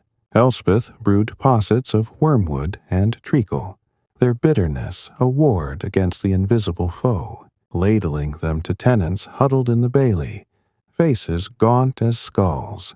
2 sons succumbed, buried in the chapel yard under sod soft with rain, crosses of rowan warding their rest. Grief hollowed Malcolm, his laugh silenced, nights spent pacing under stars pricked cold, whispering to the wind of borders tamed by plague. Not sword. Surviving, he turned to chronicle, quill in hand, numb from old wounds, inking tales on vellum stretched taut. Raids retold as lessons, pardons as grace. Died he in 1352, the tower passing to a grandson who hung his shield above the hearth. The musered fox faded but fierce. Feel the quill's scratch soothe to silence. Pages turning in your dream. In, out, eyelids fluttering like moth wings. Our whispers lead now to Roger Godbird, Sherwood's dark echo of hooded tales, whose Sherwood band in the 1260s roamed not for merry jest but grim necessity. Born in Nottingham's shadow around 1240, Roger was a Franklin's son, broad and bull-necked, with hands like hams from wielding scythe and spade. Barons' wars, Montfort's rebellion against Henry III, left his stead burned, fields trampled to mud, kin scattered like chaff. Outlawry claimed him at 25, proclaimed in market squares where criers, voices droned over the babble of housewives haggling cod and cloth. Roger Godbird, felon and foe, reward 5 marks for his capture. Sherwood Forest swallowed him, its heart a maze of oaks, ancient as druids. Trunks girt vast, roots clutching earth like lovers' fingers. His band grew, 20 at first, then 40. Outcasts with eyes hollow from hunger. Poachers with snares of horsehair. Deserters with daggers nicked from battle. Camps in dells leaf-deep. Huts of boughs bent and thatched fern, where suppers of rabbit stew bubbled in iron pots over fires, banked with ash to hide their glow. Nights brought forays, tolls on the great north road, where merchants' carts creaked under wool bales soft as dreams, drivers yielding purses with tremors, coins spilling silver into calloused palms. One raid, in 1267, targeted a royal escheator collecting scutage near Mansfield, the man in robes ermine-trimmed, his clerks tallying on wax tablets scratched stylus sharp. From the tree line, where bracken rustled dry, Roger's archers loosed, shafts whispering death to horses' flanks, beasts rearing whinnying. The escheator fled afoot, robes hiked, but Roger collared him gentle, voice rumble like distant thunder. The king's tax feeds his wars, ours feeds the wood. The ledgers burned in a pyre, whose smoke curled acrid, mingling with pine resin, the coin divided fair, half to the band, half to widows in hamlets whose thatch sagged empty. Pursuit was hound and horn. Henry's sheriffs, with packs baying through undergrowth, cornered the band at Clipstone Park, the clash a frenzy of leaf mulch and steel flash. Roger fought central, his bill hooking a sergeant's gorget, yanking him down to boot crush. Escape came via bolt holes. Tunnels dug mole-like under roots, emerging in spinneys where dew beaded spiderwebs like jewels. Prison followed in 1268.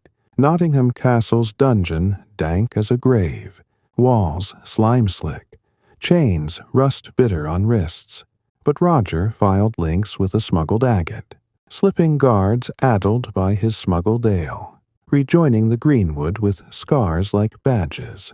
Pardon tempted in 1270, Henry offering amnesty for Montfort's fall, but Roger spurned it, whispering of barons, betrayals around campfires where sparks ascended like prayers unanswered. By 1272, Edward I's crown steadied the realm, and the net tightened. Betrayed by a false ally, a yeoman lured by land promise. Sheriffs stormed a midsummer camp, revels of mead and mummers cut short by cries and clash. Roger yielded not, felling 4 with sweeps broad, but numbers prevailed, irons cold as judgment. Tried at York, the hall echoing with witness oaths, he stood defiant, beard matted, eyes burning coal. Sentence: the noose at dawn on a gibbet by the Trent, where willows wept into the current. Legend claims he slipped the guard one last time, vanishing to Welsh hills misty, but rolls say he swung, body left for rooks, a warning to woods that remembered his tread. Let the Trent's flow carry that swing away, water lapping gentle, in, out, body sinking into the bed as if the river cradles you. From Sherwood's sighs, we glide to John Fitzwalter, Essex's mid-1300s terror, whose war on Colchester was a slow burn of grudge and gain. In the flatlands of Essex, where the Stour winds lazy through salt marshes fringed reed, John Fitzwalter held a manor at Henham, its hall timber-framed with wattle-daubed whitewash flaking like old skin. Knighted young, with spurs golden and a hauberk chased silver, he chafed at debts from tourneys where lances splintered like promises broken. Colchester, that walled town of Roman bones, owed him coin from a suit over grazing rights. Meadows flooded by their dikes, sheep lost to the tide's suck. Wrath brewed in 1340, John's missives to the bailiffs unanswered, wax seals unbroken on the quay. He struck first with cattle rustle, his men driving herds under moonless skies, lowing muffled by sacking, through lanes hedged hawthorn scratching like claws. The town locked gates, but John scaled them with grapples biting stone. Torches flung to thatch roofs in the Vintry, flames leaping orange against night. Cries rising thin as smoke. Arson thrice that year, each blaze a punctuation to his demands. Pay the £847, or burn till the walls weep. Sheriffs mustered, but John's kin, brothers in arms from the Calais garrisons, scouted their camps, arrows finding captains in sleep. Fined the sum by royal writ in 1345, he paid grudging, coin dragged from Flemish loans at usury steep as cliffs, grumbling in letters to kin. Laws bend for the gilded, not the gentry ground under heel. Years ground on, payments doled like alms, John's hall echoing empty, tapestries moth-eaten, but his raids tapered to whispers. A barn fired here, a reeve thrashed there, till the debt cleared in 1355, leaving him hollow victorious. Later he turned justiciar, his voice in assizes measured, the grudge a scar faded pink. Died in 1360, buried in Henham under effigy stone, sword crossed on breast. Essex sighing relief like wind off the naze. Feel the salt marsh breeze cool your brow. In, the tang of sea, out, tension ebbing like tide. These tales, woven slow and serene, lull us onward. The wanted one's shadows lengthening gentle, inviting sleep's soft dominion. Let the salt marshes of Essex recede now, their reeds sighing farewell like old friends parting at dawn. The Stour's lazy current carrying John Fitzwalter's grudges downstream, where they dissolve into the sea's vast, indifferent murmur, mingling with the cries of gulls wheeling white against a sky fading to dove gray.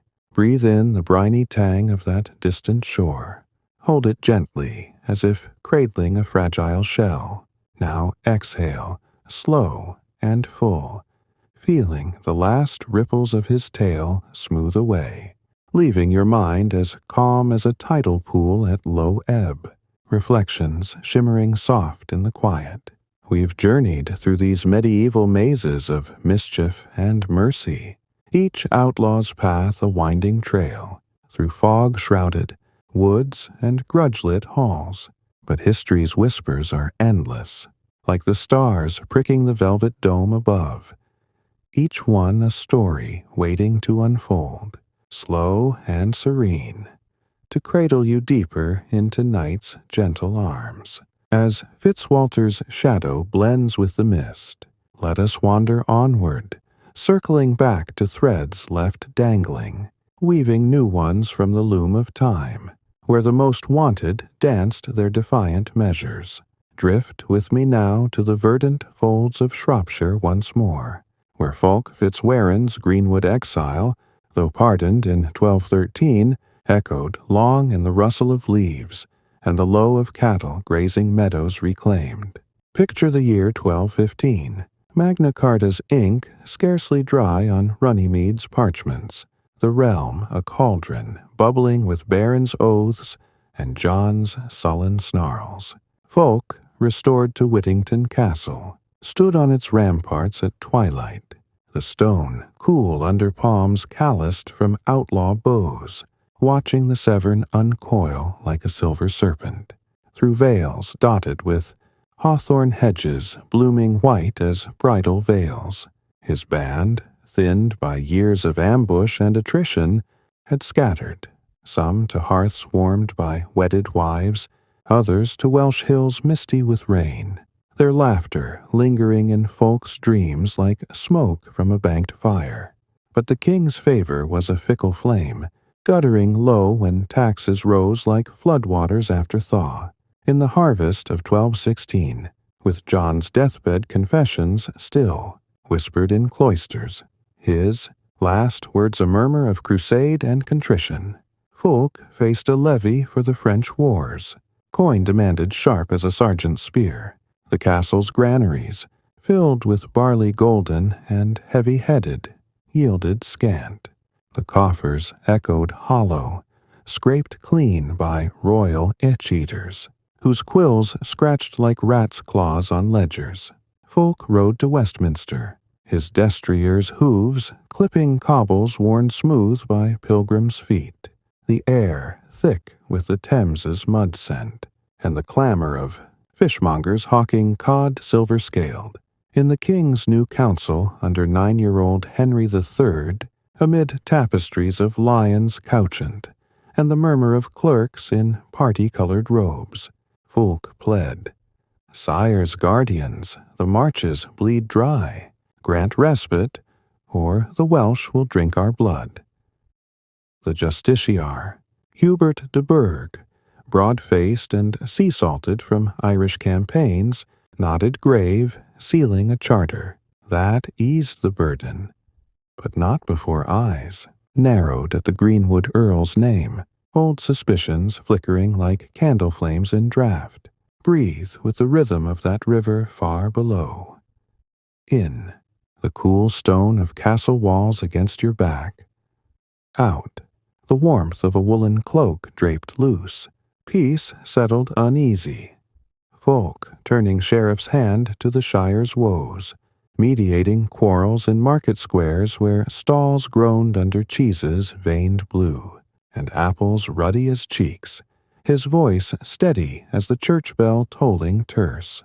He wed a lady of Powys, her dowry meadows lush with clover humming bees, their union sealed in Whittington's chapel with candles guttering beeswax sweet, vows exchanged in Latin lilting soft. Children came, sons sturdy as saplings, daughters with eyes like forest pools, and the hall filled with their patter, wooden swords clacking on rushes strewn lavender fresh. Yet nights brought ghosts, dreams of ambushes under yew boughs, heavy with berries black as sins, the twang of bowstrings releasing arrows feathered gray, John's sheriffs toppling silent into leaf mulch. By 1220, as the realm steadied under William Marshall's graybeard wisdom, folk's renown grew, not as rogue but resolver. Barons feuded over Welsh borders, cattle raids spilling blood like ink on vellum. Folk rode between, his banner a simple gull's bend on or parlaying in tents of canvas striped red and white. Ale shared from horns carved stag antler smooth. One such truce, near Montgomery's Mott and Bailey mound grass grown, saw him bind two lords with oaths on a relic, a splinter of the true cross, cased in crystal that caught sun like captured rainbows. Peace mends what war rends, he intoned, his hand on theirs, calluses rasping like old friends' greetings. The marches quieted, harvests swelled. Whittington's orchards, bending under pear boughs, fruited green and gold. Cider pressed in vats, bubbling froth. But fate's wheel turned sly. In 1203, a false charge of harboring Welsh rebels, whispers from envious knights who coveted his acres, drew the king's eye anew. Writs arrived by courier ahorse, lathered and blowing, demanding folk's presence at Gloucester. The journey south wound through lanes lined hazel coppice, nuts rattling in husks like dice in a gambler's palm, the air crisp with autumn's bite. In the castle's undercroft, lit by torches sputtering resinous, justices in coifs stiff as parchment weighed evidence, a groom's oath bought with silver, a letter forged in hasty hand. Folk spoke calm, his tale of loyal service, unfolding like a well-worn scroll. The Greenwood years recast as guardian's vigil, not traitor's flight. Hubert, now justiciar full, swayed the court. Acquittal came with a nod. The accusers find marks that clinked into folk's purse like ironic alms. Let that acquittal's echo fade soft. Coins settling in a chest cedar-scented in, out, your pulse matching the distant chime of evensong bells.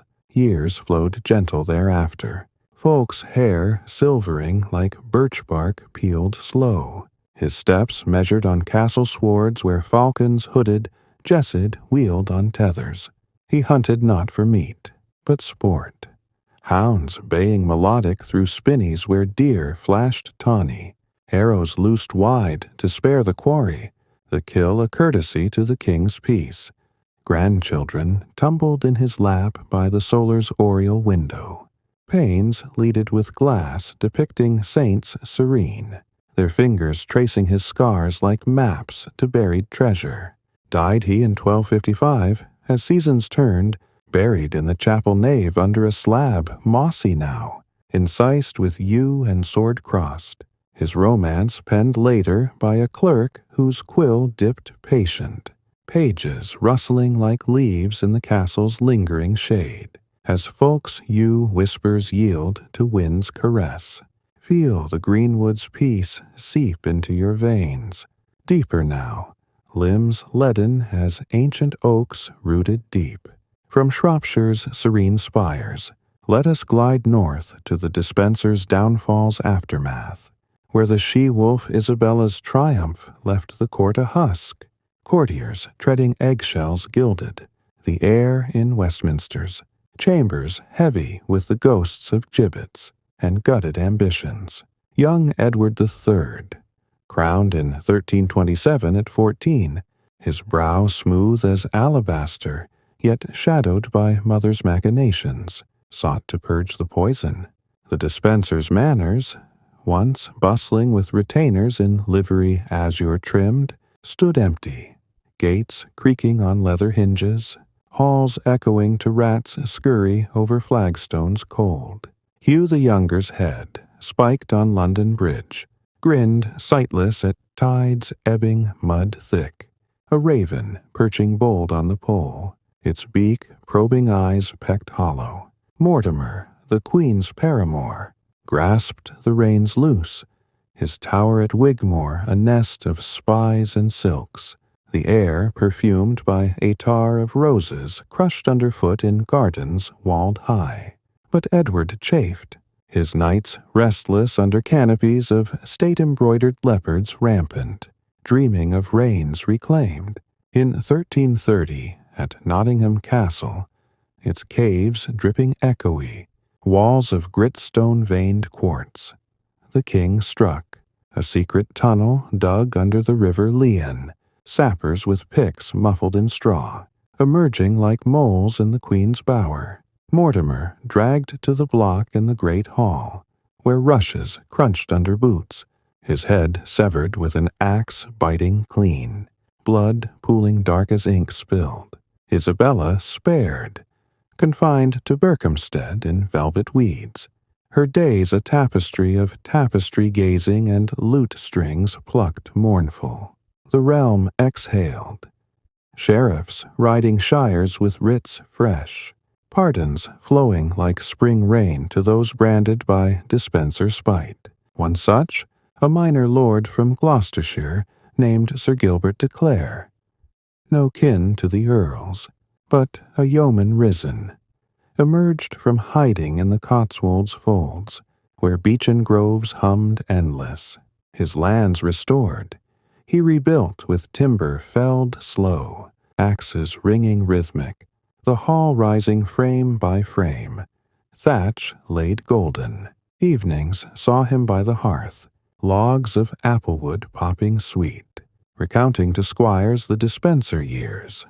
How? Hugh's envoys had seized his wool shears and looms, claiming treasonous thread, leaving his folk to weave nettles for cloth. Now, with pieces weave mending, Gilbert hosted assizes in his solar, voices murmuring over charters sealed wax warm. Justice balanced gentle as scales oiled. Breathe in the scent of that applewood smoke. Curling lazy, hold, exhale, letting courtly storms dissipate like mist burned off by morn. Yet the dispenser's taint lingered in ballads sung by harpers in taverns oak-beamed, their lutes twanging strings gut-twisted. The upstarts climbed on backs bowed, till the wolf howled and the spiders sprawled. Edward, matured to warrior king, turned gaze to France, the 100 years' ember kindled, but home's wounds healed slow.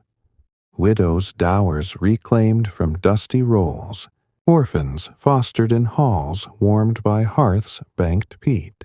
The tower's chambers, once echoing to young Hugh's flattery honeyed, now hosted clerks tallying ransoms from Scottish wars, quills scratching steady, the Thames lapping walls like a lullaby eternal. Let those scratches soothe to a hush, parchment rustling soft, in, out, carrying you to London's labyrinths, where Adam the leper's crypt empire, disbanded by his disease-dimmed end in 1350, left tendrils in the alley's gloom. Picture the decade following his burial in Aldgate's pauper pit, nettles tall as a man's knee, waving over the mound like indifferent guards. His gang splintered, pickpockets to the stews of Southwark, where alehouses leaned timber-tilted over the Thames's gleam, cutthroats to the docks, knives sheathed in boots scuffed salt.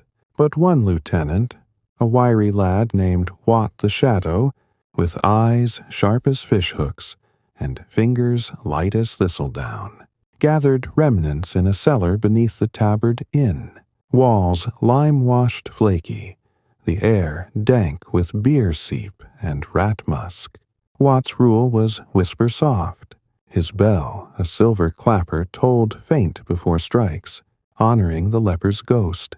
In 1352, as the Black Death's second wave gnawed the city, Carts rumbling midnight with bells, tinkling, bring out your dead. The air foul with pyres smoke acrid. Heists turned to havens. The gang preyed not on jewels, but victuals. Warehouses by the Vintry rifled for barrels of salted cod, flaky white, sacks of meal ground fine as snow, cheeses rind cracked oozing yellow, distributed in Whitechapel winds to the stricken, whose faces gaunt hollowed cheeks. The spoils bought loyalty thicker than blood. Widows, stitching hidden pockets in smocks, urchins scouting with eyes wide as moons. One night in 1354, under fog, thick as curdled milk veiling the spires of Paul's, Watt targeted a goldsmith's in Cheapside, its shutters barred iron, but locks picked with a wire-bent goose-quill. Inside, by lantern's glow buttery, coffers yielded chains linked fine, rings chased with roses, the metal cool and heavy as sin's weight. Fire spared this time, torches banked, the gilder waking to loss alone, his cry swallowed by the bells tolling lauds. The hall fenced in a pie-shop's backroom, where pasties steamed venison hot, coin traded for a cut of the crust, rewards mounted, 30 shillings from the aldermen, bills posted on conduits where water splashed ceaseless, depicting a hooded wraith with bell. Pursuit bade close. The watch, under a new captain, broad as a barrel with a mustache waxed stiff, mustered with lanterns swinging, shadows leaping walls like demons. What's den raided in 1356? Ladders against the tabard's thatch, grapples biting rafters, creaking. Chaos swirled. Stools hurled splintering, ale jugs shattering foam frothed. What, slipping through a privy grate into the Thames's chill embrace, swimming to bankside where barges rocked gentle. His band scattered further, some to the cloistered peace of Tyburn's gibbets, necks stretching long, others to honest trades, fingers nimble at cobbling leather supple or brewing ale nut brown. What vanished to the Wealds? A peddler's pack on back-laden pots dented, his bell melted to a brooch pinned inside his jerkin. Lived he to grey, dying abed in a Kentish hamlet, his tale a murmur to grandchildren wide-eyed. The city's veins run rich, but guard your step on the cobbles slick. London's underbelly healed scarred, the leper's legacy in every shadow cast by lanthorn light, a chime faint in the fog's fold. Feel that fog curl around you now, cool and caressing, in, out, each breath a veil lifting slow to reveal the dales of Derbyshire, where the Cotterell brothers' crusade, bloodied at Crecy in 1346, left Nicholas and John as knights, whose spurs echoed hollow in Peace's Hall. Picture the return in 1347, ships docking at Sandwich under skies weeping gray, the quays mud-slick with rain, porters heaving chests banded iron clanking. Nicholas, elder now with beard-streaked frost, rode north through lanes puddles mirroring clouds, his destrier favoring a leg from a bolt graze, the air sharp with wood smoke from cottage chimneys puffing, their Essex grand. A manor at Coggeshall, its moat lily-pad green, hall wainscoted elm smooth, welcomed with feasts, tables groaning under swan-roasted crisp, manchet loaves white as linen, wine from Gascony tart as unripe sloes.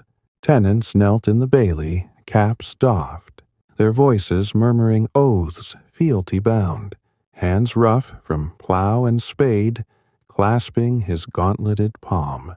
John, the younger, scarred cheek-pulling smiles wry, took to the fields, overseeing sowing of wheat seed broadcast wide, the earth turning dark furrows under oxen yoked slow, their bells tinkling melodic. Evenings in the solar, windows latticed with lead twists. They diced with bone counters carved sheep knuckle. Tales of Crécy's arrow rain, traded for laughter low. James's fall, retold not in grief, but glory. His shaft-pierced end a warrior's wreath. Breathe in the earth's turned scent. Loamy and rich, hold, exhale, letting war's thunder recede to rain's patter on thatch. But border blood lingered. In 1350, Scottish whispers stirred. Reivers crossing the Tweed misty. Herds driven south lowing lament. Nicholas mustered levies, banners snapping in Cheviot gales, meeting them in a pass bracken, choked. Bills thrusting rhythmic. The clash a drumbeat muffled by mist. Victory small, kine reclaimed, their udders swinging full. But enough to earn the king's nod. A pension in marks doled yearly from the exchequer's vaults echoing. John wed a wool merchant's daughter, her dowry bales soft stacked in lofts raftered high. Their union merry with mummers' pipes skirling at the feast. Garlands of rosemary twined. Children followed, lads tumbling in the nursery, nursed on tales of bandit sires turned bannerets, their wooden hobby horses galloping rushes strewn. Nicholas, unwed, turned patron to a scriptorium in St. Albans, funding monks' labors. Books illuminated azure and gules, pages vellum stretched taut, quills inking psalms serene. Died he in 1362, buried in Coggeshall's nave under brass effigy sword-crossed. John outliving to 1370, his last rate a jest, poaching a king's deer for a Yule board, pardoned with a wink from the now aged king.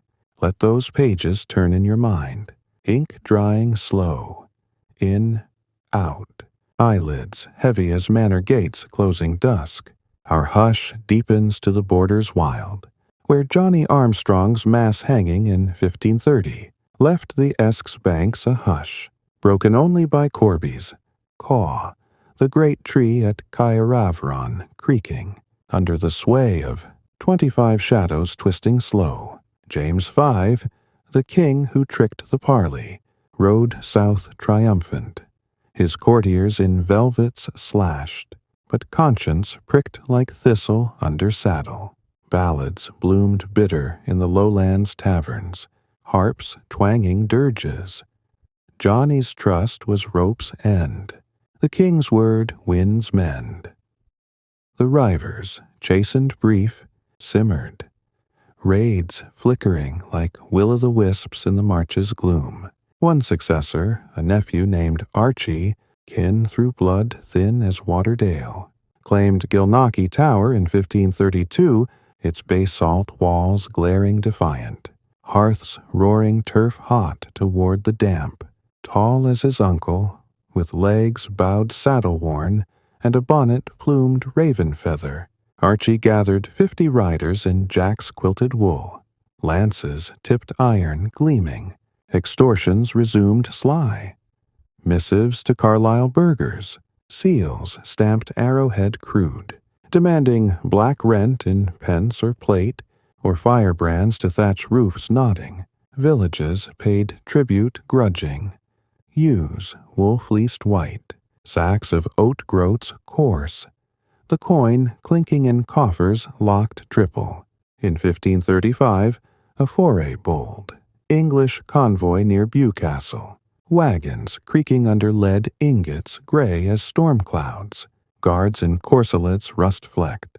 From the fell's rim, where heather purpled slopes, Archie's band descended whooping Gaelic, arrows arcing hail-like, thudding into shields bossed.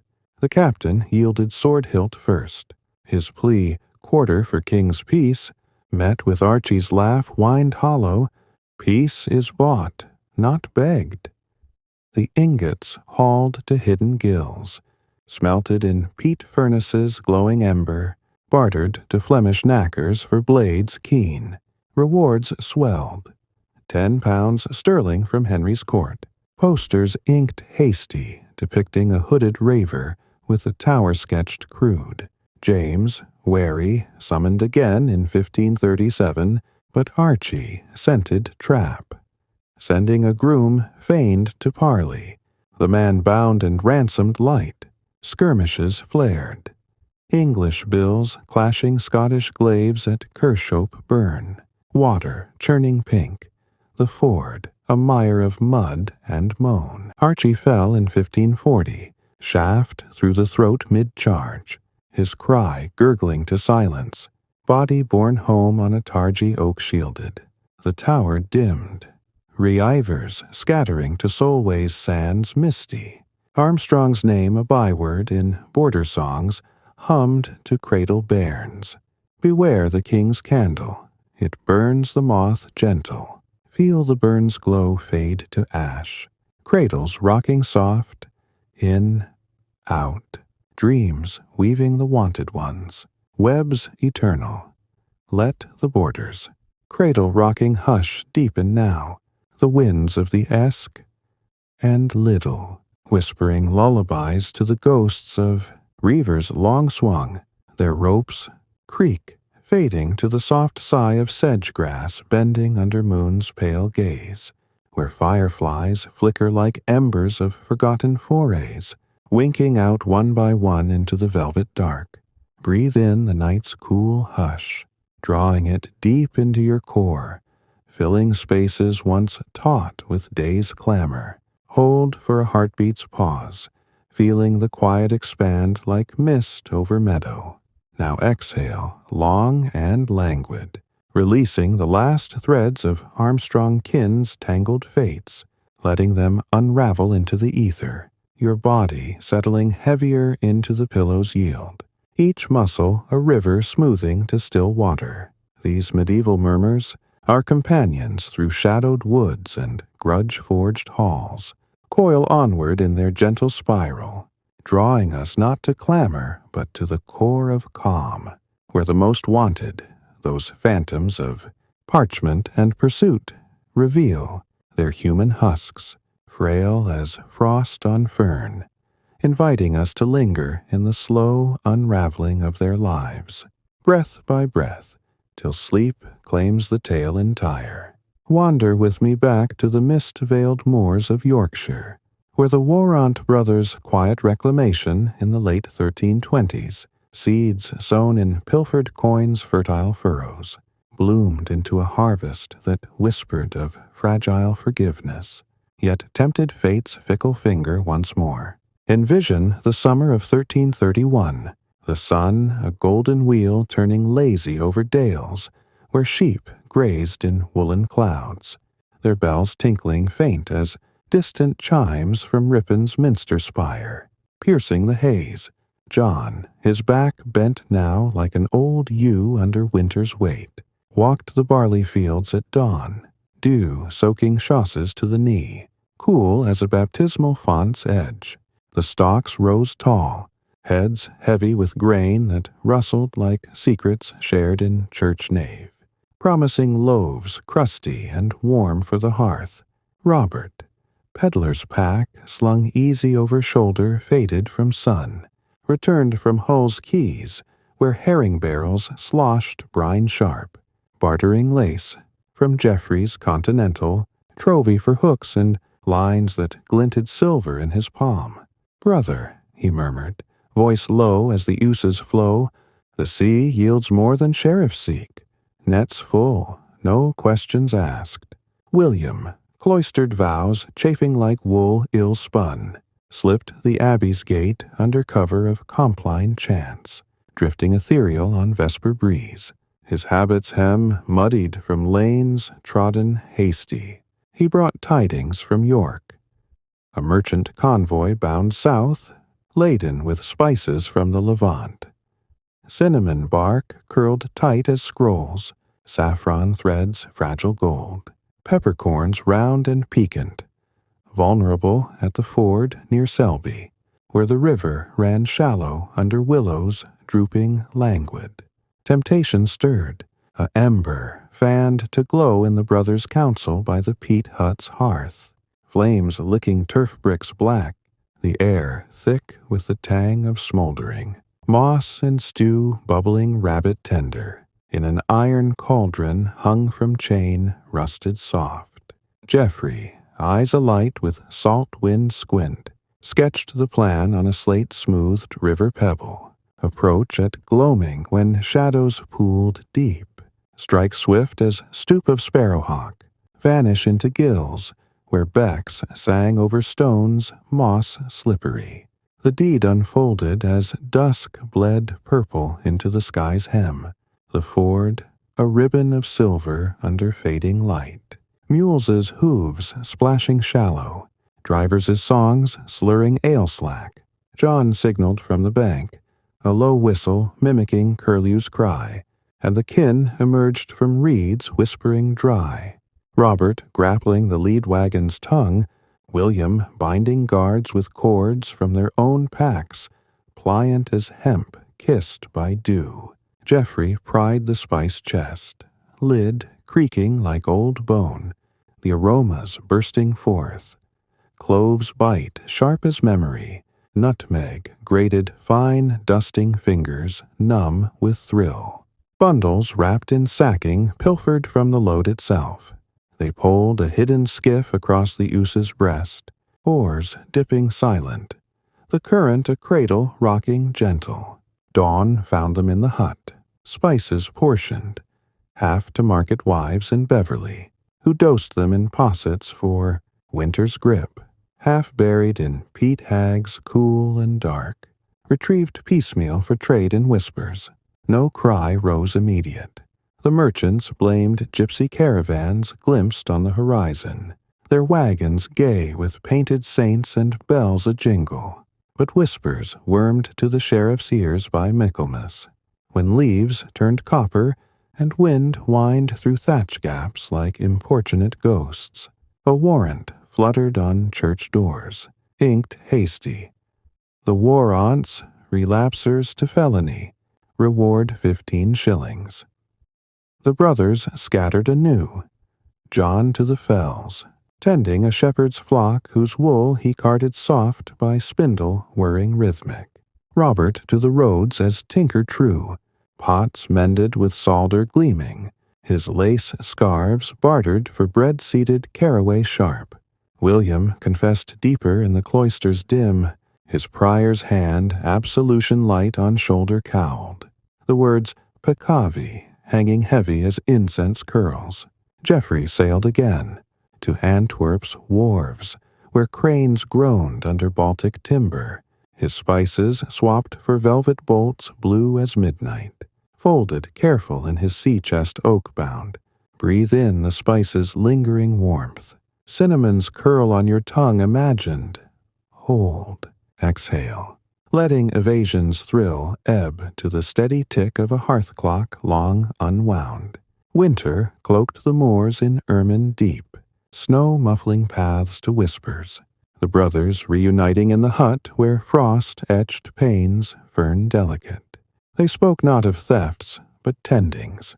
John's tales of lambs born slick and bleeding under lanterns glow buttery. Robert's of a fair at Thirsk, where jugglers tossed pins glinting, crowds gasping soft. By spring's thaw, when crocuses pierced the melt like hopeful eyes, the family mended toward normalcy. A small holding leased near Knaresborough, its cottage walls daubed clay red, garden dug for leeks and leeks' kin, roots twisting earthward patient. John's hands, veined now like river maps, planted peas, climbing trellises willow-woven, each pod a pod of peace-swelling green. The legend dimmed to yarn for hearthsides, spun by grandchildren's nurses, the warrants, moormen sly, who took from takers and gave to the ground. As their roots delved deeper, feel the earth's quiet pulse beneath you. In, out, sinking further, the moors missed a blanket drawn tender. From Yorkshire's yielding folds, let us meander Midland's ward to the Fulville's French-forged peace, where Robert's nightly return in 1340 seeded not just Essex acres, but echoes of old audacities softened by time's gentle grind. Picture the manor at Coggeshall. No, wait. Ashby Folville's hold, rebuilt staunch after Eustace's fall, its hall now wainscoted ash pale and planed satin smooth, rushes strewn sweet with meadowsweet dried. Robert, dubbed Sir, now with spurs rowel sharp, paced the solar at eventide, windows latticed, admitting twilight's bruise, his cloak of murrey wool unclasped, falling soft to chest-carved walnut. Walter, monk no more but bailiff-wise, tallied rents on abacus beads clicking like rain on slate, his charts unfurled on table oaken, inked with manor's bounds. Meadows by the reek, where otters fished silver minnows, woods coppiced hazel for hurdles woven tight.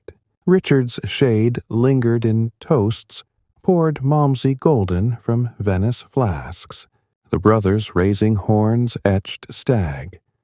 To the falcon flown, whose eyes saw truces before swords. Feasts followed harvest moons, tables laden pike poached in verjuice tart, pasties, crimped pastry flake enclosing pigeon-spiced clove, minstrels' lutes plucking airs melancholic from the Welsh marches, tenants gathered in the bailey, caps doffed to the damp earth, their oaths renewed under yew vast, branches clawing sky like supplication, yet old habits ghosted. In 1342, a corrupt reeve in Melton Mowbray, pocketing tithes meant for the poor, found his granary rifled one fog-wreathed morn. Sacks slit, grain spilling like manna to village lanes, a note pinned thorn, balance redressed, by old hands steady. No mark, but whispers fingered the Folvilles, sheriff's riding post with warrants wax-sealed, but evidence thin as mist burned off, breathe with the lute's fading string. Pluck, hold the note's hum, exhale, letting justice's whisper dissolve to brook babble. Edward III's wars called again in 1345, the crazy afterglow demanding more. Robert mustering archers from the shire, longbows yew-strung humming taut, quivers fletched goose-gray. Walter stayed steward, his quill mapping supplies. Arrows barbed iron, salted beef in barrels oak-hooped, ale casked malty. The crossing channel ward was balm, waves lulling like cradle rock, gulls' cries melodic over foam-flecked blue. At Poitiers in 1356, Robert held the chevron line, bills thrusting as French chivalry charged thunderous, lances splintering like dry reed. The field, a churn of heraldry, muddied. Gules and azure rent, the air acrid with sweat and steel tang. Victory's ransom swelled coffers. French earls kneeling dust-kneed, their gauntlets doffed, clinking into Folville purses. Return in 1357 brought honors. Robert Chamberlain to the Duke of Lancaster, his tabard quartered leopards. Riding, Westminster's cobbles clip-clop to councils where voices murmured over maps inked. Channel crossed, Walter wed a widow of means. Her dower orchards pear-blossomed, their union quiet in the chapel's nave, stone-vaulted, bells tolling soft. No children graced them, but wards fostered. Lads taught falconry, hawks jessed, leather thin wheeling free. Robert's later years, gray threading beard like silver ore in Derbyshire lead, saw him arbitrate in Lincoln's Guildhall, panelled lime, his judgments even as the Trents flow. Equity bends not to might, but measure.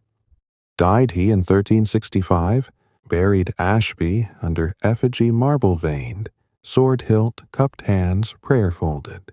Walter following in 1372, the manor passing to cousins who gardened gentle. The gang's fire banked to garden glow. Let the bells toll soften to echo. Stone walls cradling sound. In, out. Your breath the only chime now. Northward, pull draws us to Malcolm Musard's Tower Vigil through Plague's Pall, where in 1348 the Black Death's scythe swung wide, Northumberland's glens emptying to silence, broken by cartwheels groaning over ruts frozen, the air foul with vinegar's bite, and Pyers's smoke coiling acrid as regret. Sir Malcolm, knighted fox now silver-muzzled, barred the Peel's gates with beams hewn ash-fresh, his voice rumble commanding, none pass but the hail, and them but once.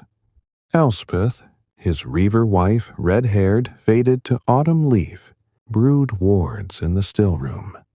Possets of rue bitter and rose-hips tart, ladled steaming to tenants huddled Bailey ward, faces masked linen-scented herb.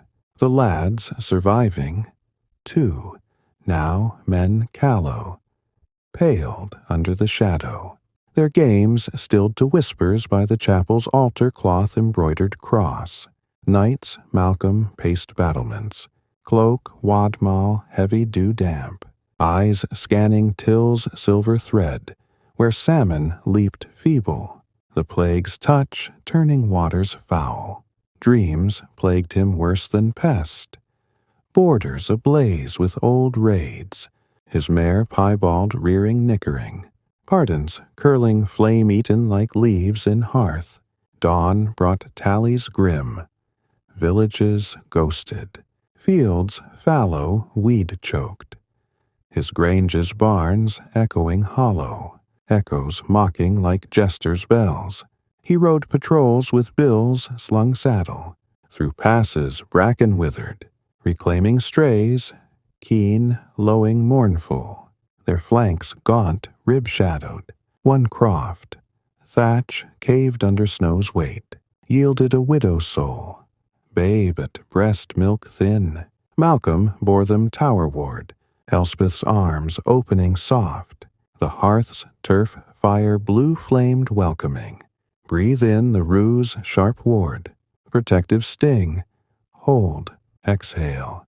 Plague's paw lifting slow as fever broken. By 1350 the wave ebbed, leaving bones bleaching in kirkyards sod soft, the air cleansed rain-washed, birdsong returning tentative as first thaw. Malcolm turned reaver no more, but reeve royal, his seal-stamped fox rampant on charters granting tenures, meadows to widows for wool spun fine, woods to charcoal burners whose pits smoked lazy hill-slope. Elspeth's spinning wheel whirred endless in the solar, thread twisting wool to yarn dyed woad blue. Her songs, Gaelic lilt, soothing lads to sleep on pallets straw-ticked. The tower filled gradual, tenants returning, their oaths sworn on Bible leather bound, hands clasping his gauntleted steady. In 1352, a Scottish truce parley at Berwick's sands tide-sucked, pavilions striped raid, saw Malcolm envoy, his brogue thick negotiating borders. Let the burns babble free, no blade to bar. Sealed with wax red, the peace held frail, but his name honored in roll's exchequer. Pension doled marks yearly clinking. Grandchildren came by 1355, tumbling yard ward under grandsire's eye-rye, their wooden swords clacking on shields wicker woven, laughter chasing winds whine. Died he in 1358, abed with Elspeth's hand cool in his.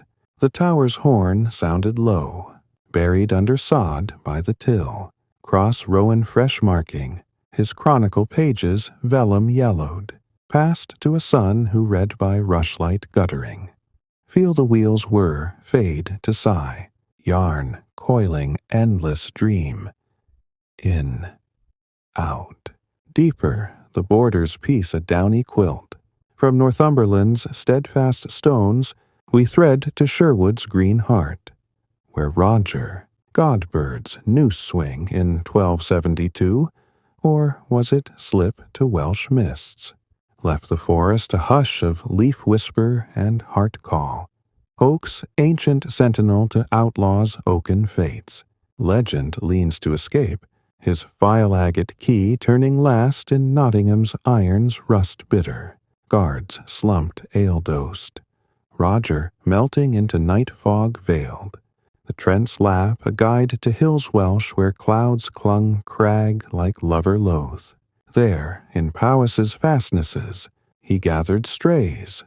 Welsh archers bow elm curved, English yeomen grudge nursed.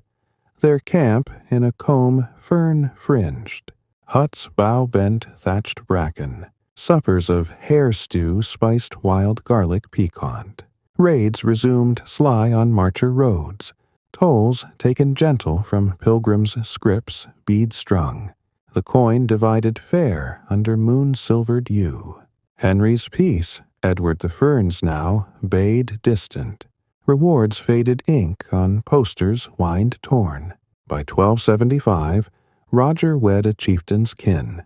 Her dowry hill pastures sheep-dotted white. Their hall turf-walled, peat hearth smoldering blue. Children followed, sons broad as their sire, taught bill thrust and snare set, daughters spinning wool to plaid checkered. Peace wove slow, Roger's hand turning to plowshare, furrows cut deep earth loam turning, seed broadcast hand-fling wide. Yet ballads lingered in Nottingham taverns beam black, harpers crooning Godbird the ghost, who danced the noose and laughed at laws loose. Breathe with the plow's patient turn, soil parting soft, hold the furrow's depth, exhale. Forest's green a verdant vale, Essex's flats call next. John Fitzwalter's debt-cleared years in 1355, yielding not balm but bitterness soured. His manor, Henham, a husk of hall timber sagging. Gardens weed wild, where once roses climbed trellis thorn-twined. Night no more in tourney's flash, but justiciar grim. He rode assizes on palfrey sway-backed, tabard faded gules, dispensing fines quill-scratched on rolls vellum stiff. Colchester's walls, once fired by his brand, loomed distant. The grudge a scar itched under scab, his letters to kin venting. The town's guilders gloat, their coffers fat on my pound. In 1358, a sweet over marsh dikes flooded his lees, sheep drowned bleat muffled. The bailiff's denial a slap gauntleted. Wrath rekindled low, midnight saw his men, retainers loyal, eyes hooded. Scale the walls fog shrouded, torches banked to glow worm faint. A warehouse torched in the hithe, flames licking bales wool soft, smoke curling black as bile. No life lost, but hue rose. Sheriffs mustering bills iron-headed. John parlayed in the shire hall, voice rumble. Tempest of temper, my lords, cooled by coin. Fine light levied, paid grudging from Flemish loans usury bitten, but the town quaked. Gates barred dusk early.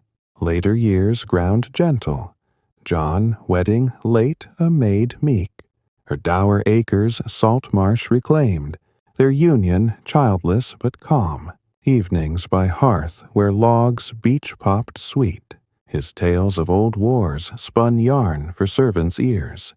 Died in 1360. Effigy stone in Henham nave, sword-crossed breast mail-modelled. Essex breathing freer. His war a whisper in Stour's wind. Let the flame's memory cool to ash gray. Hearth's warmth alone, in, out. Sleep's tide rising slow. These cycles close soft. The wanted one's wheels turning to rest eternal.